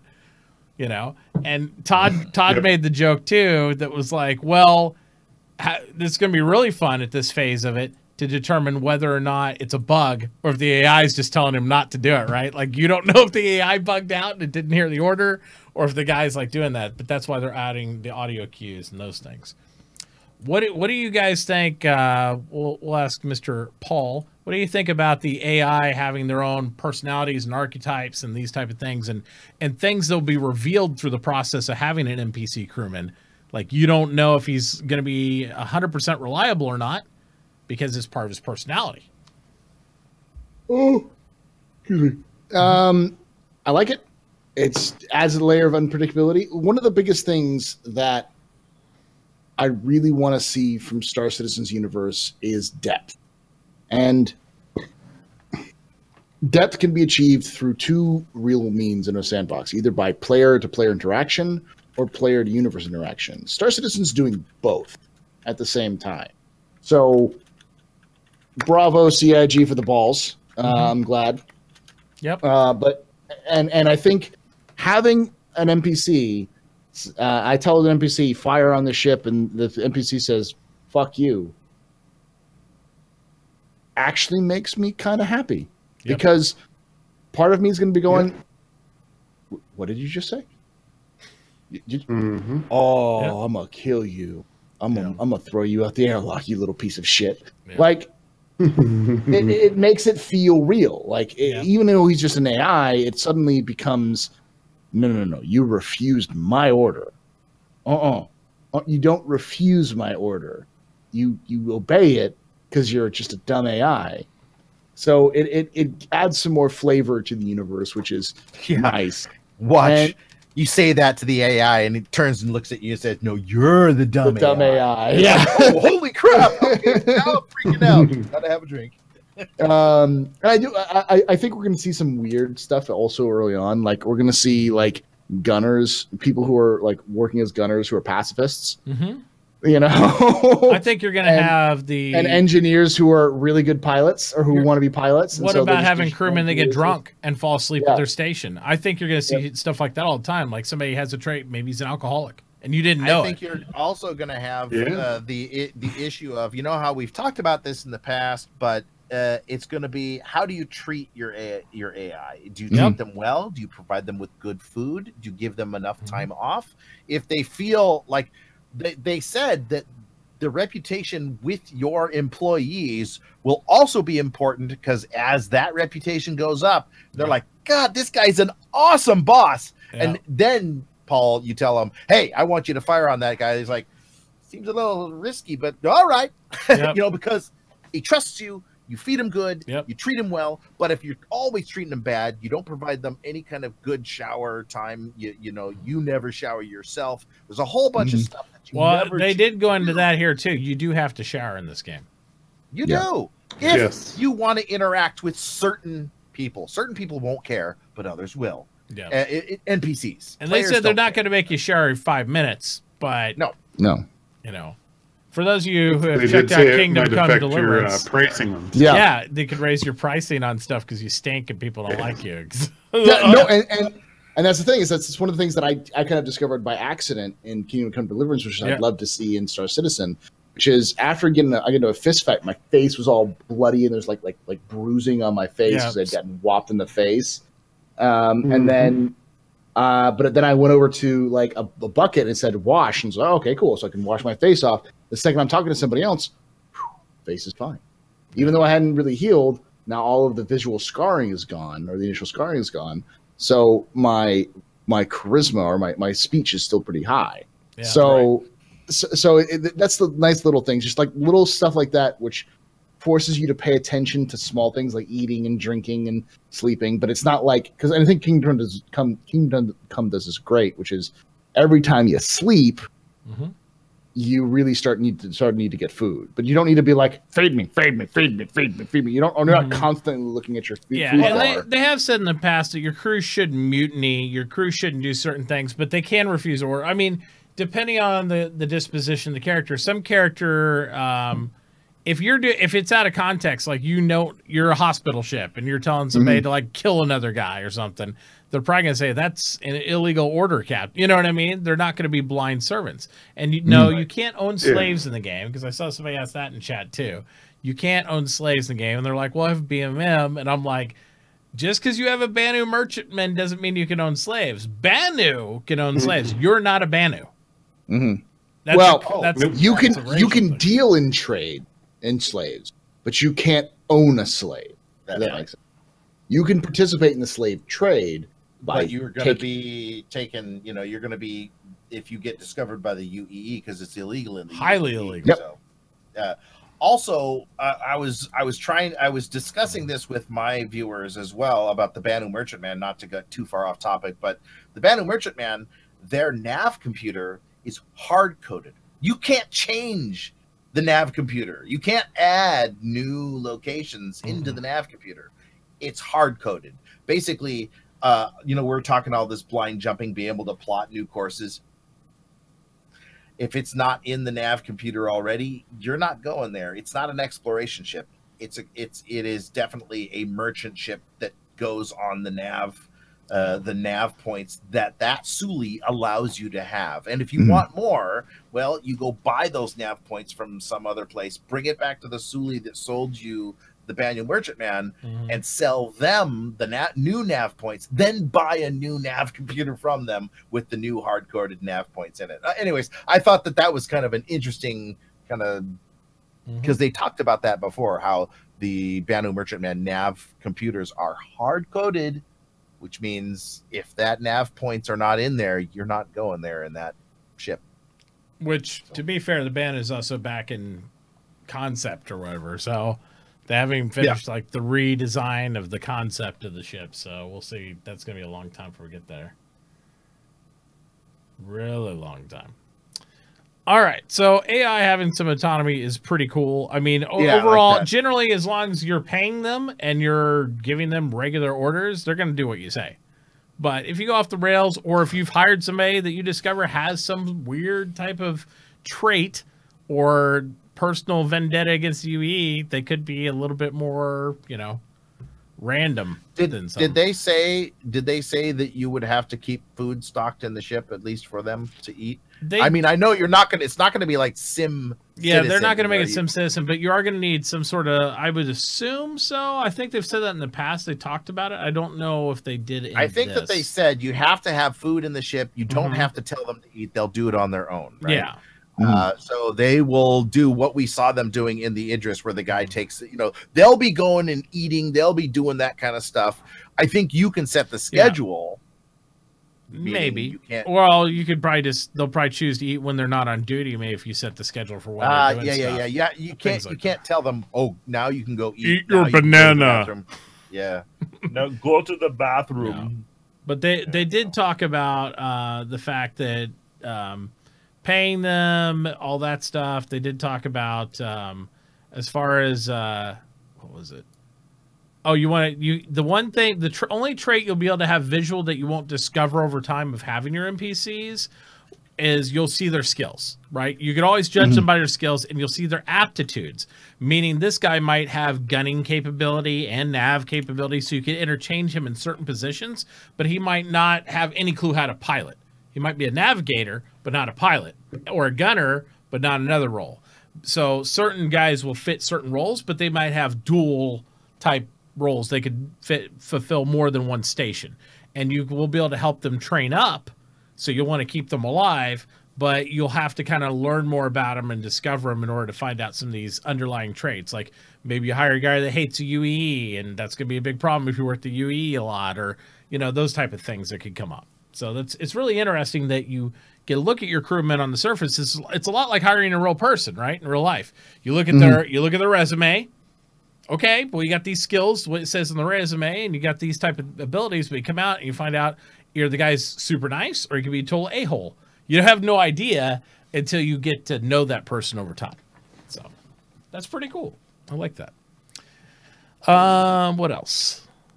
Let's see.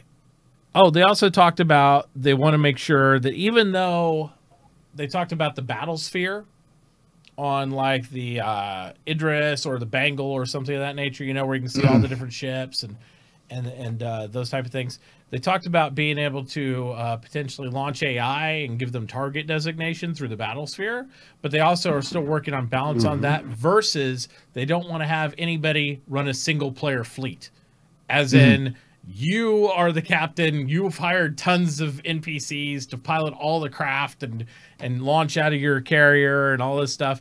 They don't want you to be able to do that. They want to make sure that it's, if you do it, it's like a very small interval. Like maybe you can launch a couple guys here or there, but you need players to really go beyond that. You're never going to have a full fleet for one dude. It just doesn't make sense. Yeah.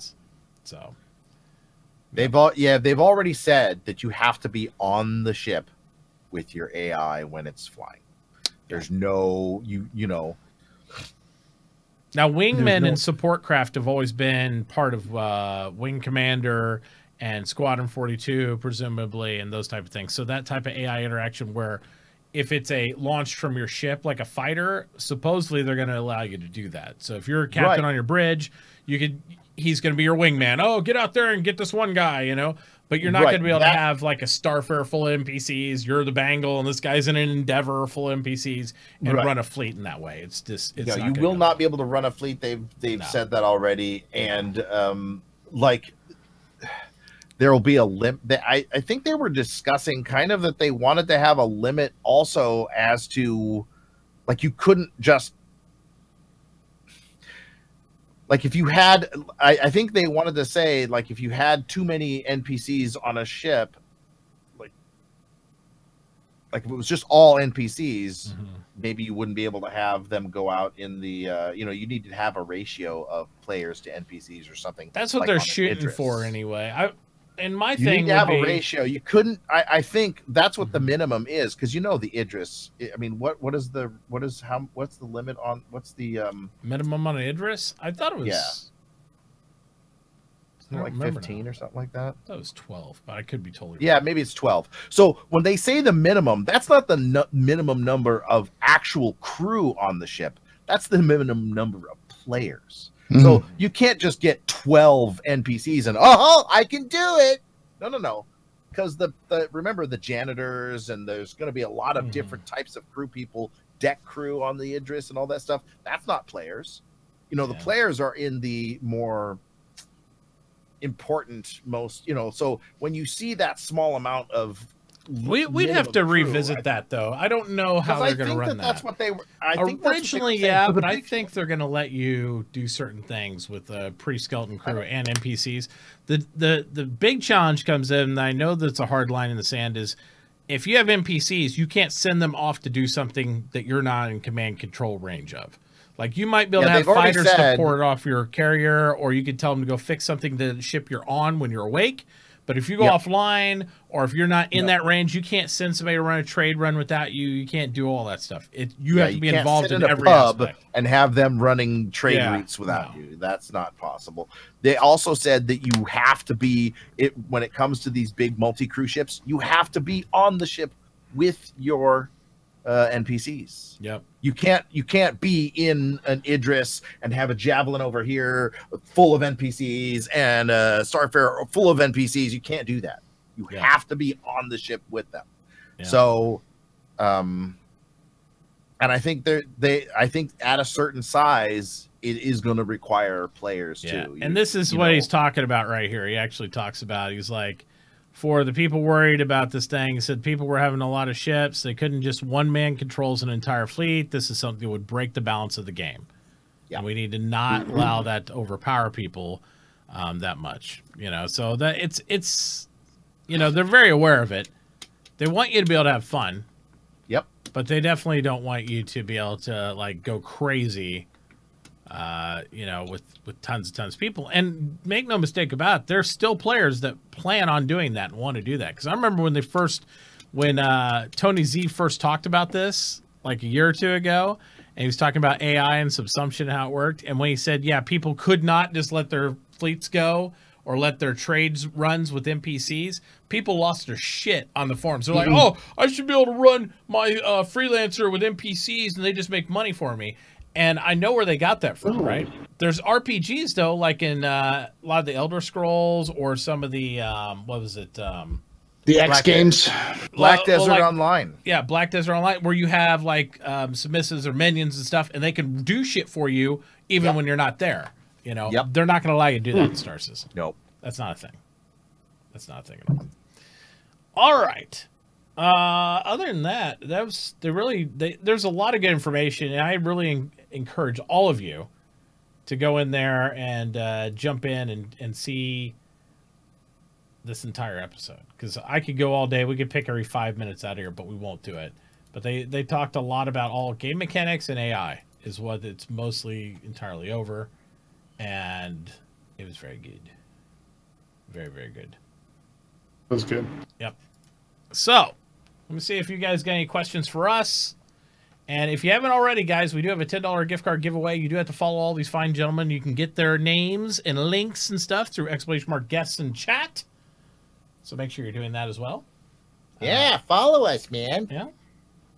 And thank you guys so much for I saw several people that posted and all that stuff. We usually don't call everybody out in chat when we do that during the show, but I love your faces and I appreciate it anyway. Let's see. Boop, boop, boop, boop. Let me find the doc. I'm going to have to get some caffeine because I'm kind of rambling tired right now. I feel it. Like blah, blah, blah, blah, blah stuff, things. Oh, where. Yeah. If you think you have it bad, I have codeine cough syrup, which has got me like going, what? Did you say something? Huh? How many? 4. There it is. There it is. Okay. 5. Questions for tonight. Fire. Oh, this will be... Oh, this is good. This is a good number. Got about 6-7 questions. Question number 1 for the chat from Agent 121370. Do you guys think with the price, the Terrapin should be set up for at least a 2-man crew? I think it should be, but it's it's not. The turret is it's set up for a 2-man crew, but not long range 2-man. I mean, it could be short range.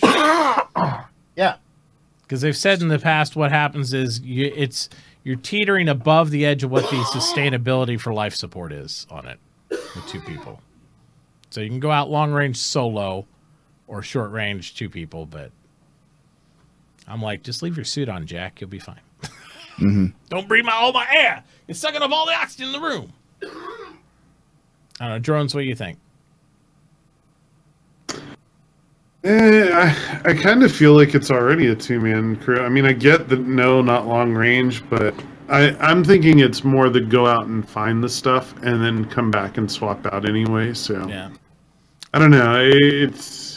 I have mixed emotions about it, so I can't really commit either way. The way I approach it, I like the idea of it being 2-man, but it's also kind of cool it's 1-man because it's like I send scouts out, right, on Terrapins, and I picture them floating out in an asteroid belt where I know there's hostiles or an enemy org or something, and they're leached onto an asteroid, all Boba Fett style, and he's just sitting there in that command chair scanning, running silent, just waiting.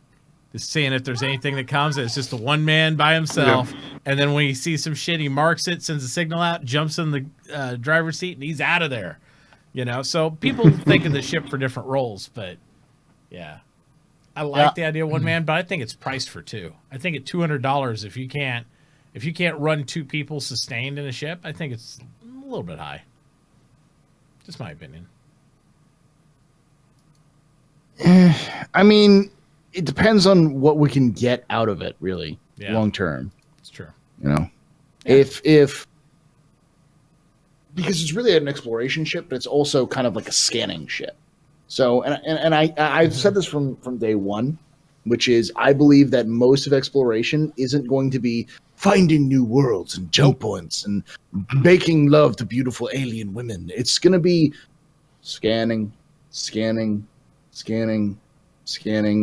mapping. Like in Star Trek, everyone's like, well, I would have a Star Trek experience. Like, how many freaking mapping expeditions did the Enterprise go on in the Next Generation? Like, every other episode was either them dealing with a plague or them dealing with mapping a freaking a new section of the galaxy. And while that sounds great, you got to remember the Enterprise was doing that for weeks before the interesting stuff happened. And that's probably what's they're gonna probably base it off of that. There's gonna be a lot of mundane stuff for exploration. And the Terrapin is built for mundane. It's built just to be like, hey, I'm just gonna go scan this area for interesting stuff. Nothing. It's not huge. It doesn't waste a ton of resources, but at the same time, it's built like a tank. So it's built to deal with. It's like they said in the ATV. It's not supposed to be threatening, but it's supposed to be able to handle getting shot at and giving itself time to get away.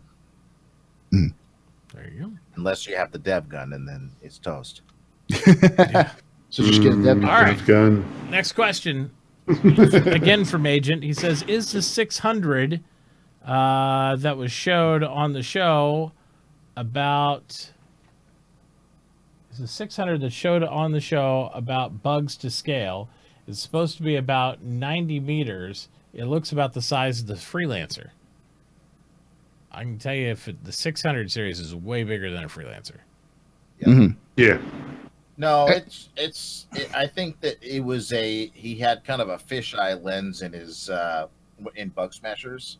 I think that's what he's talking about. So it's not giving a proper perspective in the what he was looking at there. Yeah. So. Yep. Rylan says, with CIG going with a 10-to-1 ratio AI to players, do you think we'll still be able to influence major events, markets, or anything that have lasting impacts in the game? Also, do you think we'll see famous crews or famous players? Famous player ships got cut off. Hang on. In the same way ships are famous in major movies or TV shows, in mainstream news like EVE Online does, you're not going to have lasting effects in the game to the same nature of what you're thinking about. Like, you can't impact markets like universe-wise. You might be able to influence local markets on a smaller scale for a temporary basis, but they've purposely made the game so we don't influence major events as individual players. We will, as a whole, if lots of us band together, we will impact the universe, but you'll never topple the UE. You'll never kill the Vandal threat or pen it away because you have so many players doing it, because the game scales. The more people log in, the more AI comes online and grows and adds to the game and stuff. So, All right. which is interesting balance if you think about it, because say you have 1 million people buy the game and play it, which we already have, but once it's a full PU, if you go up to 2 million, and since AI is supposed to be persistent, does that mean they just create more fucking people all of a sudden? And if it goes down to 500K, do AI just disappear, even though they're supposed to be persistent? I wonder how they scale population when through valleys and peaks and rises of the game. It's interesting. But yeah, in this question, he wants to know, what do you guys think about players impacting lasting impacts in the game? Or do you think we'll ever see famous crews or special ships that persist throughout the universe? Oh, we'll definitely see I don't think famous crews. Yeah, like there'll be infamous pirates. There will be that are players, I guess is what he's talking about. No, NPCs and players. NPCs and players. I mean, players, yes, but NPCs for sure. I think that what they want is they want to be able to have there be like. So Squadron 42 is the squadron that we are all going to be, those of us who play it, will end up being a part of in the verse. You will see famous, he's the hero of, Dragon Run or whatever, whatever it was. Do you know what I'm saying? So, but it may be more focused on NPCs or, I mean, I'm not quite sure. But I do know that there will be other, like Squadron 84 or something like that, or Squadron 63 or whatever it is. There's going to be, those are the wombats over there, whatever it is. But as an individual entity or a player or something, I guess, because when you reference make mainstream news like EVE Online, EVE Online makes a lot of news randomly when somebody steals tens of thousands of real dollars worth of stuff from an org, or a big battle goes down or something like that kind of breaks game mechanic wise, that sort of stuff. They're just trying to look at, I think the question Ron's focusing on is players' influence on the overall game itself. So I think it'll be limited. I don't think it'll be probably not to the scale of EVE, because I don't think that an individual player, at least, is ever going to have that kind of impact. A group of players, sure, and they may do something lore-related to commemorate a large battle. It's not going to be often, and it can't be often. It shouldn't be. Right. There may be a thing where, you get, I don't know, call it 40 cap ships in a battle, and they decide to do something to commemorate it, like a permanent wreck or something like that. That could happen. I don't think it's going to be common. I don't think it's going to be common at all. I wouldn't set that as a goal. Star Wars Galaxies did stuff like that. But also, I'd also say they've written some stuff in the lore that players influence, like Operation Pitchfork is an entire player influence thing, and they've kind of, done some things and done some nods toward the player-based community of creating that, because it's purely a PvE type aspect of the game. And I'm sure if there's big moves we make, you can get immortalized in that way as a big entity or org. I don't think they're looking at individual players, and it really depends on the permissions and mechanics if you're going to be able to rob somebody blind, because the reason it won't make news in this game, whereas robbing somebody blind or org blind in our game would, if you steal all the ships out of a hangar, who gives a shit? They're all insured. You're not losing thousands of dollars like in EVE. EVE is way harder core with possessions and assets, because if they take your shit, they took your shit. It's not a flaw in the game mechanic or anything. In Star Citizen, if they steal all your ships, you can claim them. Then, unless you were silly and didn't insure your ships and you provide somebody access to them, then you know, that's your own Then bad. you're an idiot. Yeah. You'll probably be on the news for being dumb. that would be And it. people It's have like, been. You are immortalized for being a fool. Welcome. Well, the news is also going to be driven by us, kind of, right? That's right. I mean, the there's going to be Mako. aspects and influences on that, but we don't. I think a lot of it's just game permissions. news. In the game news, reporting is going to happen from us. So it's who the news who are going to be the news organizations in the verse with the cameras, with the reporters out there at the edge of space, out there reporting this or reporting that. I'm going to do is tabloid news. I'm just going to make up fake stories and then have people do stuff. Fake and be news. Like, oh, here Fake it news. is. Man eats dog. Fake news. Fake news. All day. No, but so one of the big things from the very beginning of the foundations of the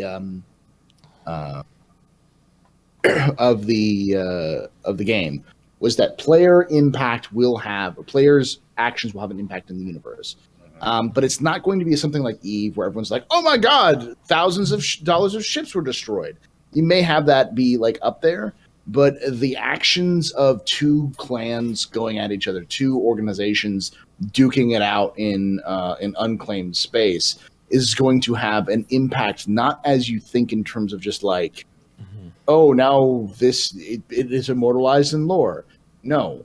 Now suddenly the UEE Senate is going to be saying they're lawless in the frontier.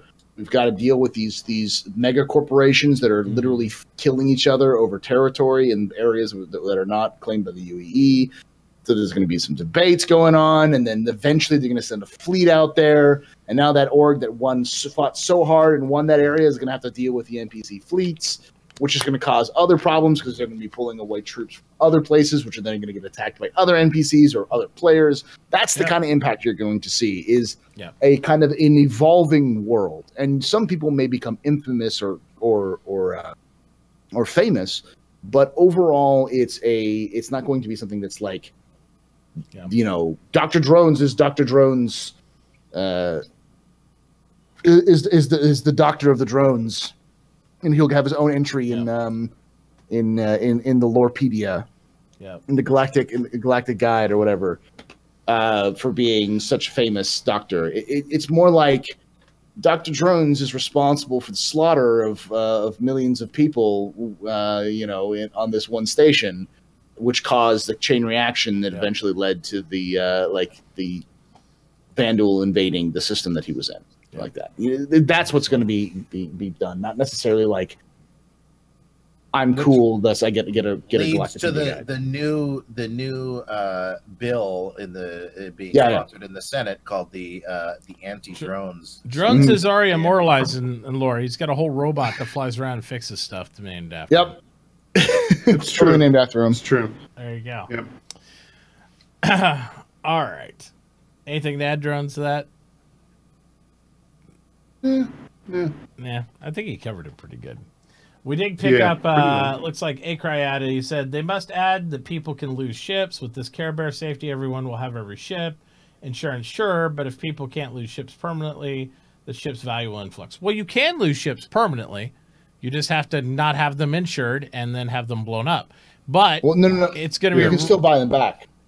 Remember this, guys. Even after they're blown up? Yeah. That if it's blown up, if you are really clumsy or really bad with your ships, and they will get to the point where you won't be able to afford to get them back, and you'll be like, well, okay, crap, I'm gonna have to wait for a while. So it may be, I mean, because they have said that they are gonna try to tune it. And remember, the game is not finished yet, so we don't know how it'll work. What if a person flies out into the middle of Vandal space and loses their ship? You think the insurance company might go, screw you? No way! Yes. You flew out into we told you don't fly into Vandal space. You flew into Vandal space.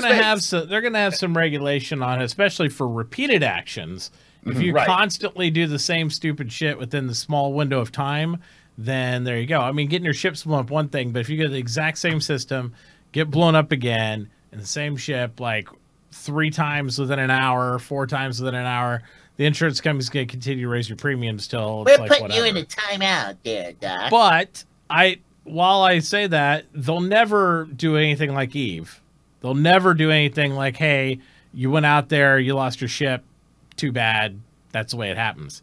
Too bad, so sad. Yeah. Simply because when you have people that have spent $100, $200, $300, $6,000 all of a sudden, like several hundred to thousands of dollars on these ships helping back the game, they're not going to all of a sudden say, oh yeah, all that LTI, never mind. And there's tons. I mean, more LTI ships that people have than I could ever imagine. People making a holy quest to get LTI and stuff. So here's the thing, and this is a balance issue. And yes, a lot of people are like, oh, but the Care Bear, blah blah blah blah blah. The legal ramifications of having a ship that you purchased with real money, actual cash, pounds, dollars, greenbacks, euros, pesos, whatever you used. I use pesos. If you and never being able to be recovered if your insurance runs out is like gambling, you know. And there's already enough hard stuff on gambling and loot boxes that I know it's not actually gambling, but like it's something. It is something that could get CIG in trouble with the FTC or other issues, other companies or other government organizations out there. So they're trying to do their best to not piss off the people who spent all this money buying their ships. So essentially, all ships will have LTI. Yep. It's just the cost to retrieve your ship after it's exploded. If you have 3 months of insurance and your ship goes kablooey, and you don't have insurance when it goes kablooey, you can still buy it back, Yep. but you're essentially buying a brand new ship. Yeah. And then... And So Cry, you're on the wrong game for that, unfortunately. I had the same feeling being a former Eve pilot, but, you know, you can't do it. Hey, if you don't want to lose it, don't fly it. It doesn't work in this game. They've built the mechanics from day one the way where you have protect. I mean, they're going to make it to where if you undock without insurance, excuse me, sir, you don't have insurance on your ship. Are you sure you want to undock? Yeah. And you'll say yes. Are you really sure you want to undock with no insurance on your ship? They're going to give them cues and warnings and everything else. It's not going to be so. You're going to have to just be drunk and stupid to like just constantly hit the button and go out there. And if you lose your ship, then they'll go through the logs and say, well, look, there's like 15 times you hit your button that you said you didn't want to go. Guys. Yeah. So, and even then they'll probably give you a chance to get it back, even after you go and do all that. So it's also important to remember though, that it's not an instantaneous. It's not like, well, fuck you, I'm going to blow my ship up, then I'm going to get my ship right back. No, not going to happen. It's not going to happen. Right now, the wait times are minor, very short, but they're going to increase significantly. And like say, if at first, if I get an Aurora, it may be 10, 15 minutes before I can get my ship back after I blow it up. But if I blow that same Aurora up over like 5 or 6 times over the course of a day in game, that 15 minutes turns into an hour, and that's how they're balancing it. Instead of it being, oh well, I need to have perma loss of all my shit. Like no. Well, for example, but now that you blew yourself up for the fifth time, now you've got such a long wait time. Just go to bed. Fuck you. You've lost. If you blow up a Javelin, and it's even your first time, and it's blown up, and you guys are all like, well, when can I call it back? My guess, 2 weeks. Yeah. Yeah, I'd be good with that. As a Javelin owner, I would be good with that. Yeah. I would be totally good with that. Because there'd be so many alarms and like countdowns and stuff for you to like suicide your Javelin that it's like, again, it's like so many warnings like, are you sure you really want to do this? Like a hologram pops out. It's like, drones, you realize you've activated the self-destruct button. Are you sure you don't want to shut it off? You have 30 minutes to comply. You know, it's like, what? It's going to be 3 hours, 12 minutes, and 15 seconds to comply. And they send emails and who knows. Like, do you see that blinking red light? Yeah. What's that blinking red light mean? And Amino, here's another issue with that. You have to have the ship in the same hangar. Your hangars don't transport with you.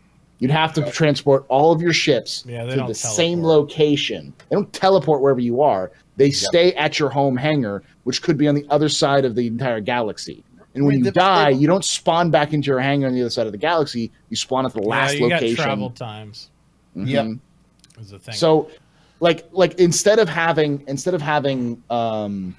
ship's death be penalized through money, it's penalized through time. And eventually, after a certain number of times you've died, your hard HP just goes away, and you're dead.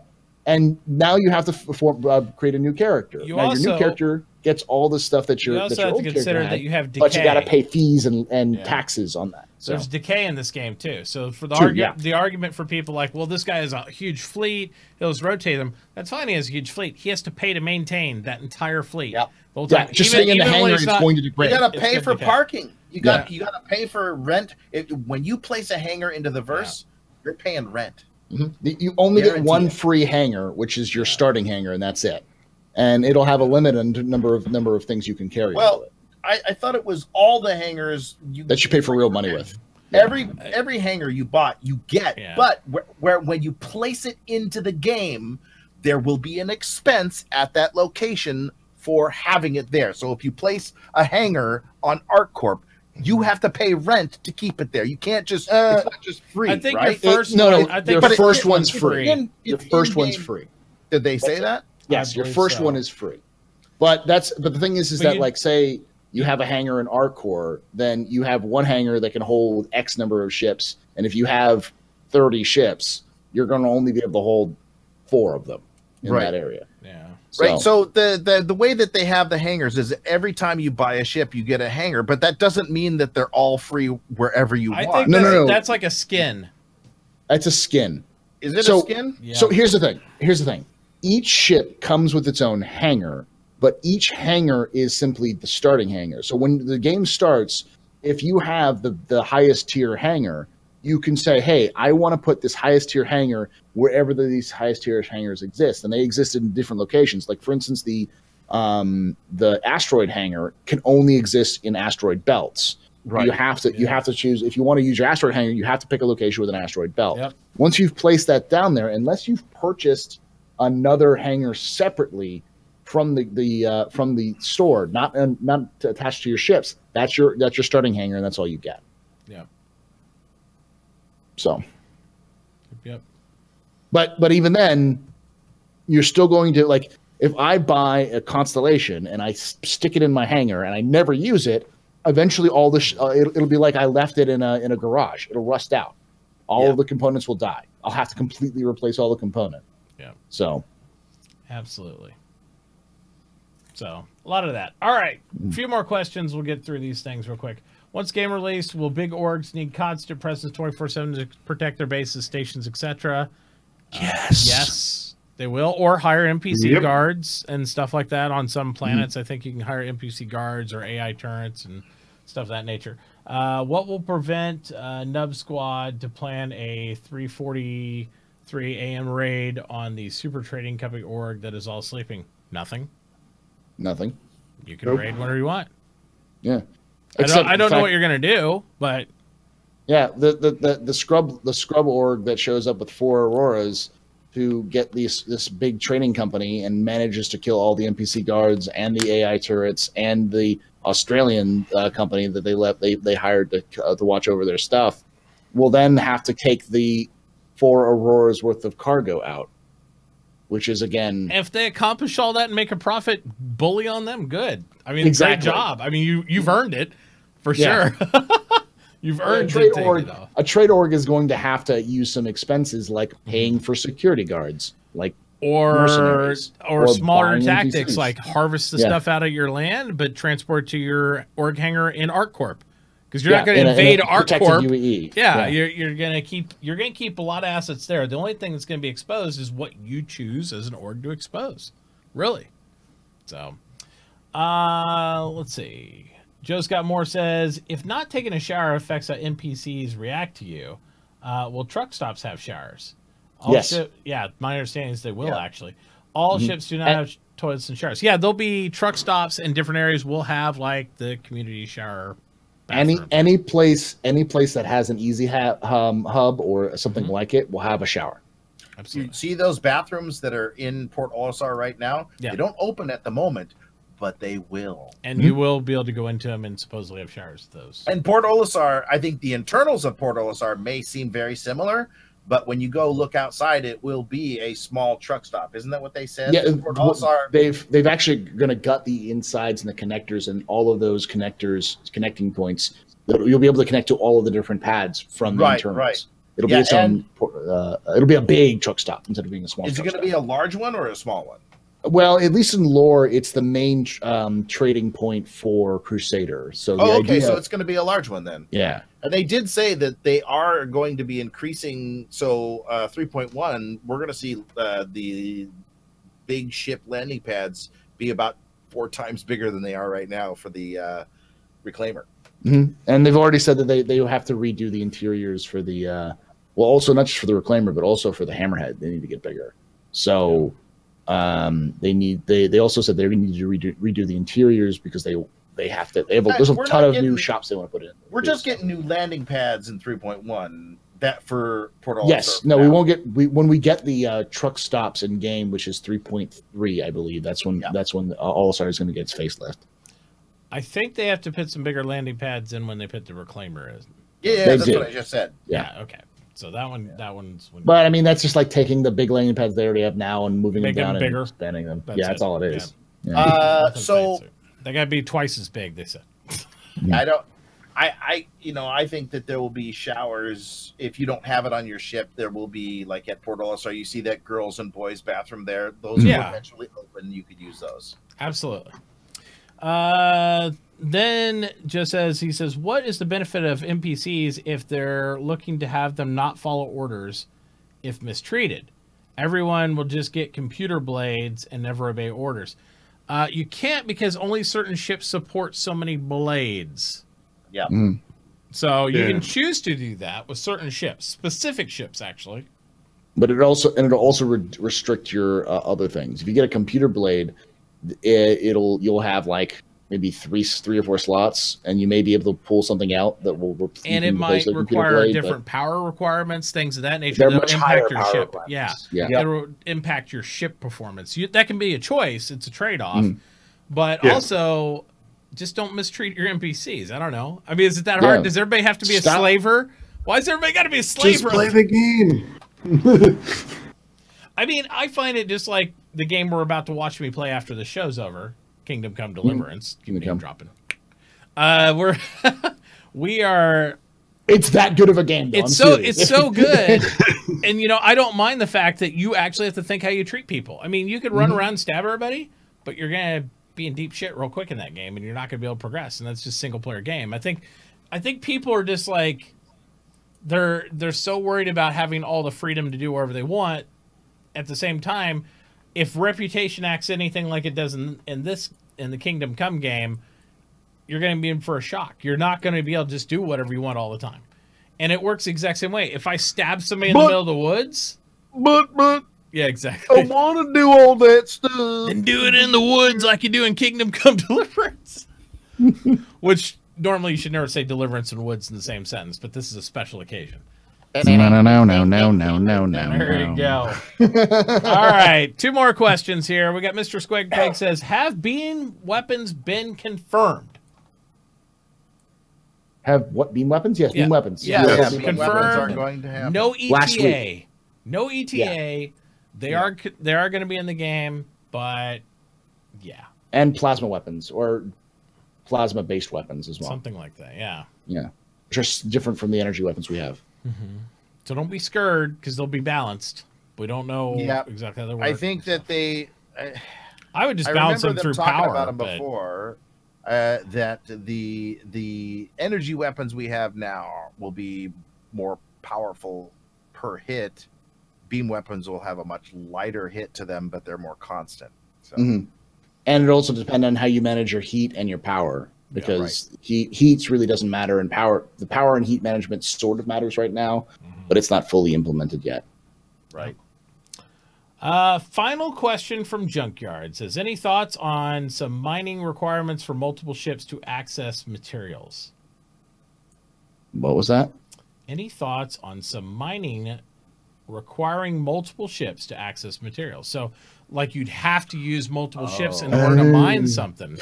That'd be kind of cool, actually. Don't cross the streams. Well, I mean, here's the thing. Like, you need to have multiple ships to mine material because you're not going to be able to. Not every place, like Daymar may have some lead and iron on it, but in order to get platinum, you probably need a different processing technique, or you need to have something different to do that. Like as they well. said, that you can get gas, you can get like biomass materials, you can get ore.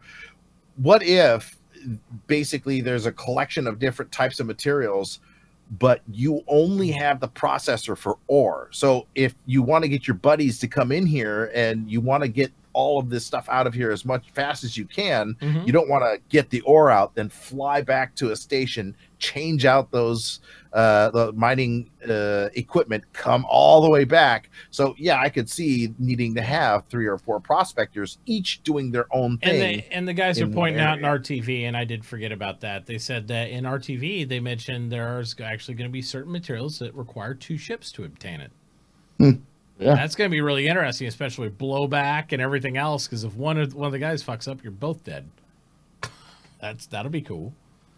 Hey, what's your power reading? What's the power? Boom. And I almost 100%. I think they've already confirmed this as well. Is that some stuff is going to require low temperature or high energy.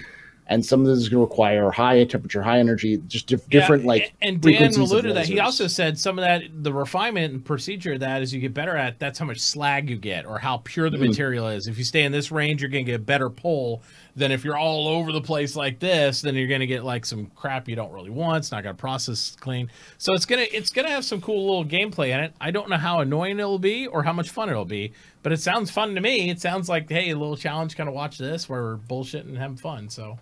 And hopefully somebody else to, not shoot us in the butt the whole time. So we'll find out. Phantom, thank you. But we did update the guest command too. So if you guys haven't already followed everybody and you want to qualify for the current raffle that's up, you got about 2 minutes to enter, guys. And then we are going to close it down. As we go around the room, we're going to talk to everybody, find out when they're strumming next, and we're going to get this show wrapped in the books so these guys, these tired fellas, can go to bed. I can go slam some energy and then get on my game. So, drones. What game was that? Kingdom Come Deliverance. Without the banjos. Drones, when are we going to see you next? And what are you streaming? 10:30 a.m. Sunday. Probably Star Citizen, maybe Subnautica. I don't know. I'm not sold on it yet, but I'm close. Cool. Astro, when are we going to see you next, and what are you going to be streaming? Well, tomorrow at 3 p.m. Pacific, 6 p.m. Eastern, 11 p.m. GMT, we have my own podcast called The Captain's Table, where I'm going to have Mitauchi. I'm going to have the Nubifier. We're going to have The Few. And we're going to have Fuse on there. I got to cancel. I love Fairasalt, though. Fairasalt balances it out, so I'll show up again. Yeah. So it's going to be an interesting cast. It's a Star Citizen podcast. I bring people just like the SpaceBro show. It's always different every week, and probably more alcohol, less structure. A lot more chances of Twitch banning us. That's the movie that way. But their studio has much more wood and nice laminate. Mine's a little more airy and spacious. Yes, much more spacious. Yes. But I may stream a little before that as well.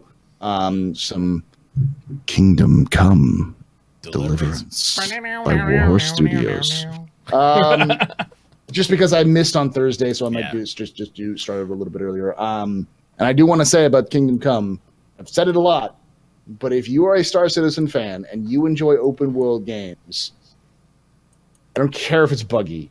You're a Star Citizen fan. You're used to buggy. Just buy it. This is not buggy for a Star Citizen fan. Yeah. So, yep. I'll have to take a look at that. It's got a lot of video for it already, even in the launch stuff, so you can get the essence of it.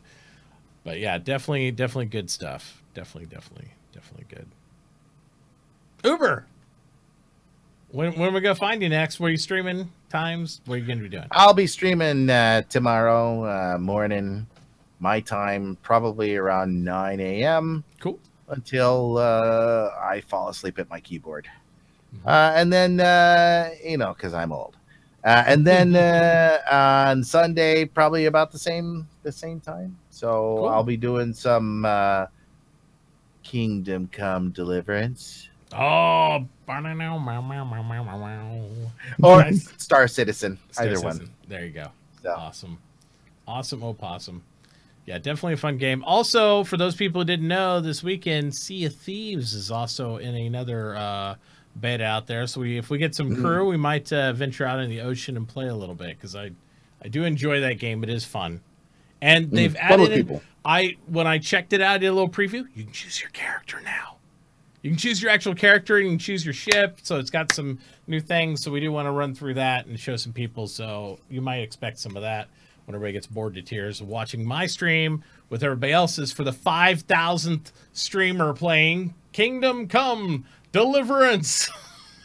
Because everybody's playing it, because it's a good game, man. It's a good game. Oh, just yeah. Good. All right.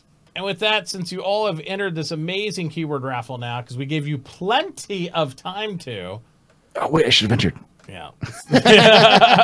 Let's see the 84 entries. Who's going to win this $10 Star Citizen gift card? So, and we will do payouts tomorrow, because since we got paid today, it's cleared the bank, and we'll pay out stuff tomorrow. So good luck to everybody. We'll see who's going to win in 3, 2, and look who it is. It's Alpheus Rex. Oh, there you go. I need to record that for like the alarm. The alarms, yeah. It's alarm. It's like, that sounds like the most passive aggressive alarm I've ever heard. It's like, is it an alarm, or is there someone died in the back room slightly? So, yeah. So no, congratulations. that was my wheezing. Oh, that was the wheezing alarm. So congratulations to Alpheus Rex, buddy. I assume you're following all these great, fine people here. And if you're not, shame on you. And I'm gonna not give you anything, but sorry. Yep, Alpheus Rex right there. Gotta double check. I'm pretty sure Since, he's following me. since November. Nice. Good job. So 21.7 hours. A glutton for punishment, I must say. Apparently. Good Lord. Yep, he's following me. Nice. Nice. And Drones, I assume he's following you too. I'm pretty certain. I don't even really think I need to look that one up. Okay. He's like, yeah, it's good. He's like, let me go to bed. God damn it! All right, guys. For real. Anyway, from all of us here, thank you again so much for being here. I'm going to come back on here in just a couple minutes with some Kingdom Come Deliverance. Until then, have a great night. We'll see you next week. There will be no Stream Theory this week. It's a bi-weekly show, so look for us next Sunday. This Sunday may be a rerun. Good night. And remember, may the force be with you. Kingdom Come Deliverance always be with you. Live long and prosper. There you go. Dad Vulcan. Dad Vulcan. The Vulcan. The Vulcan. Dad Vulcan. Dad Vulcan. What the hell was that, Drones? What the hell are you doing over there? Nothing. Have a good night, everybody. Just a handshake. Love you all. Yeah.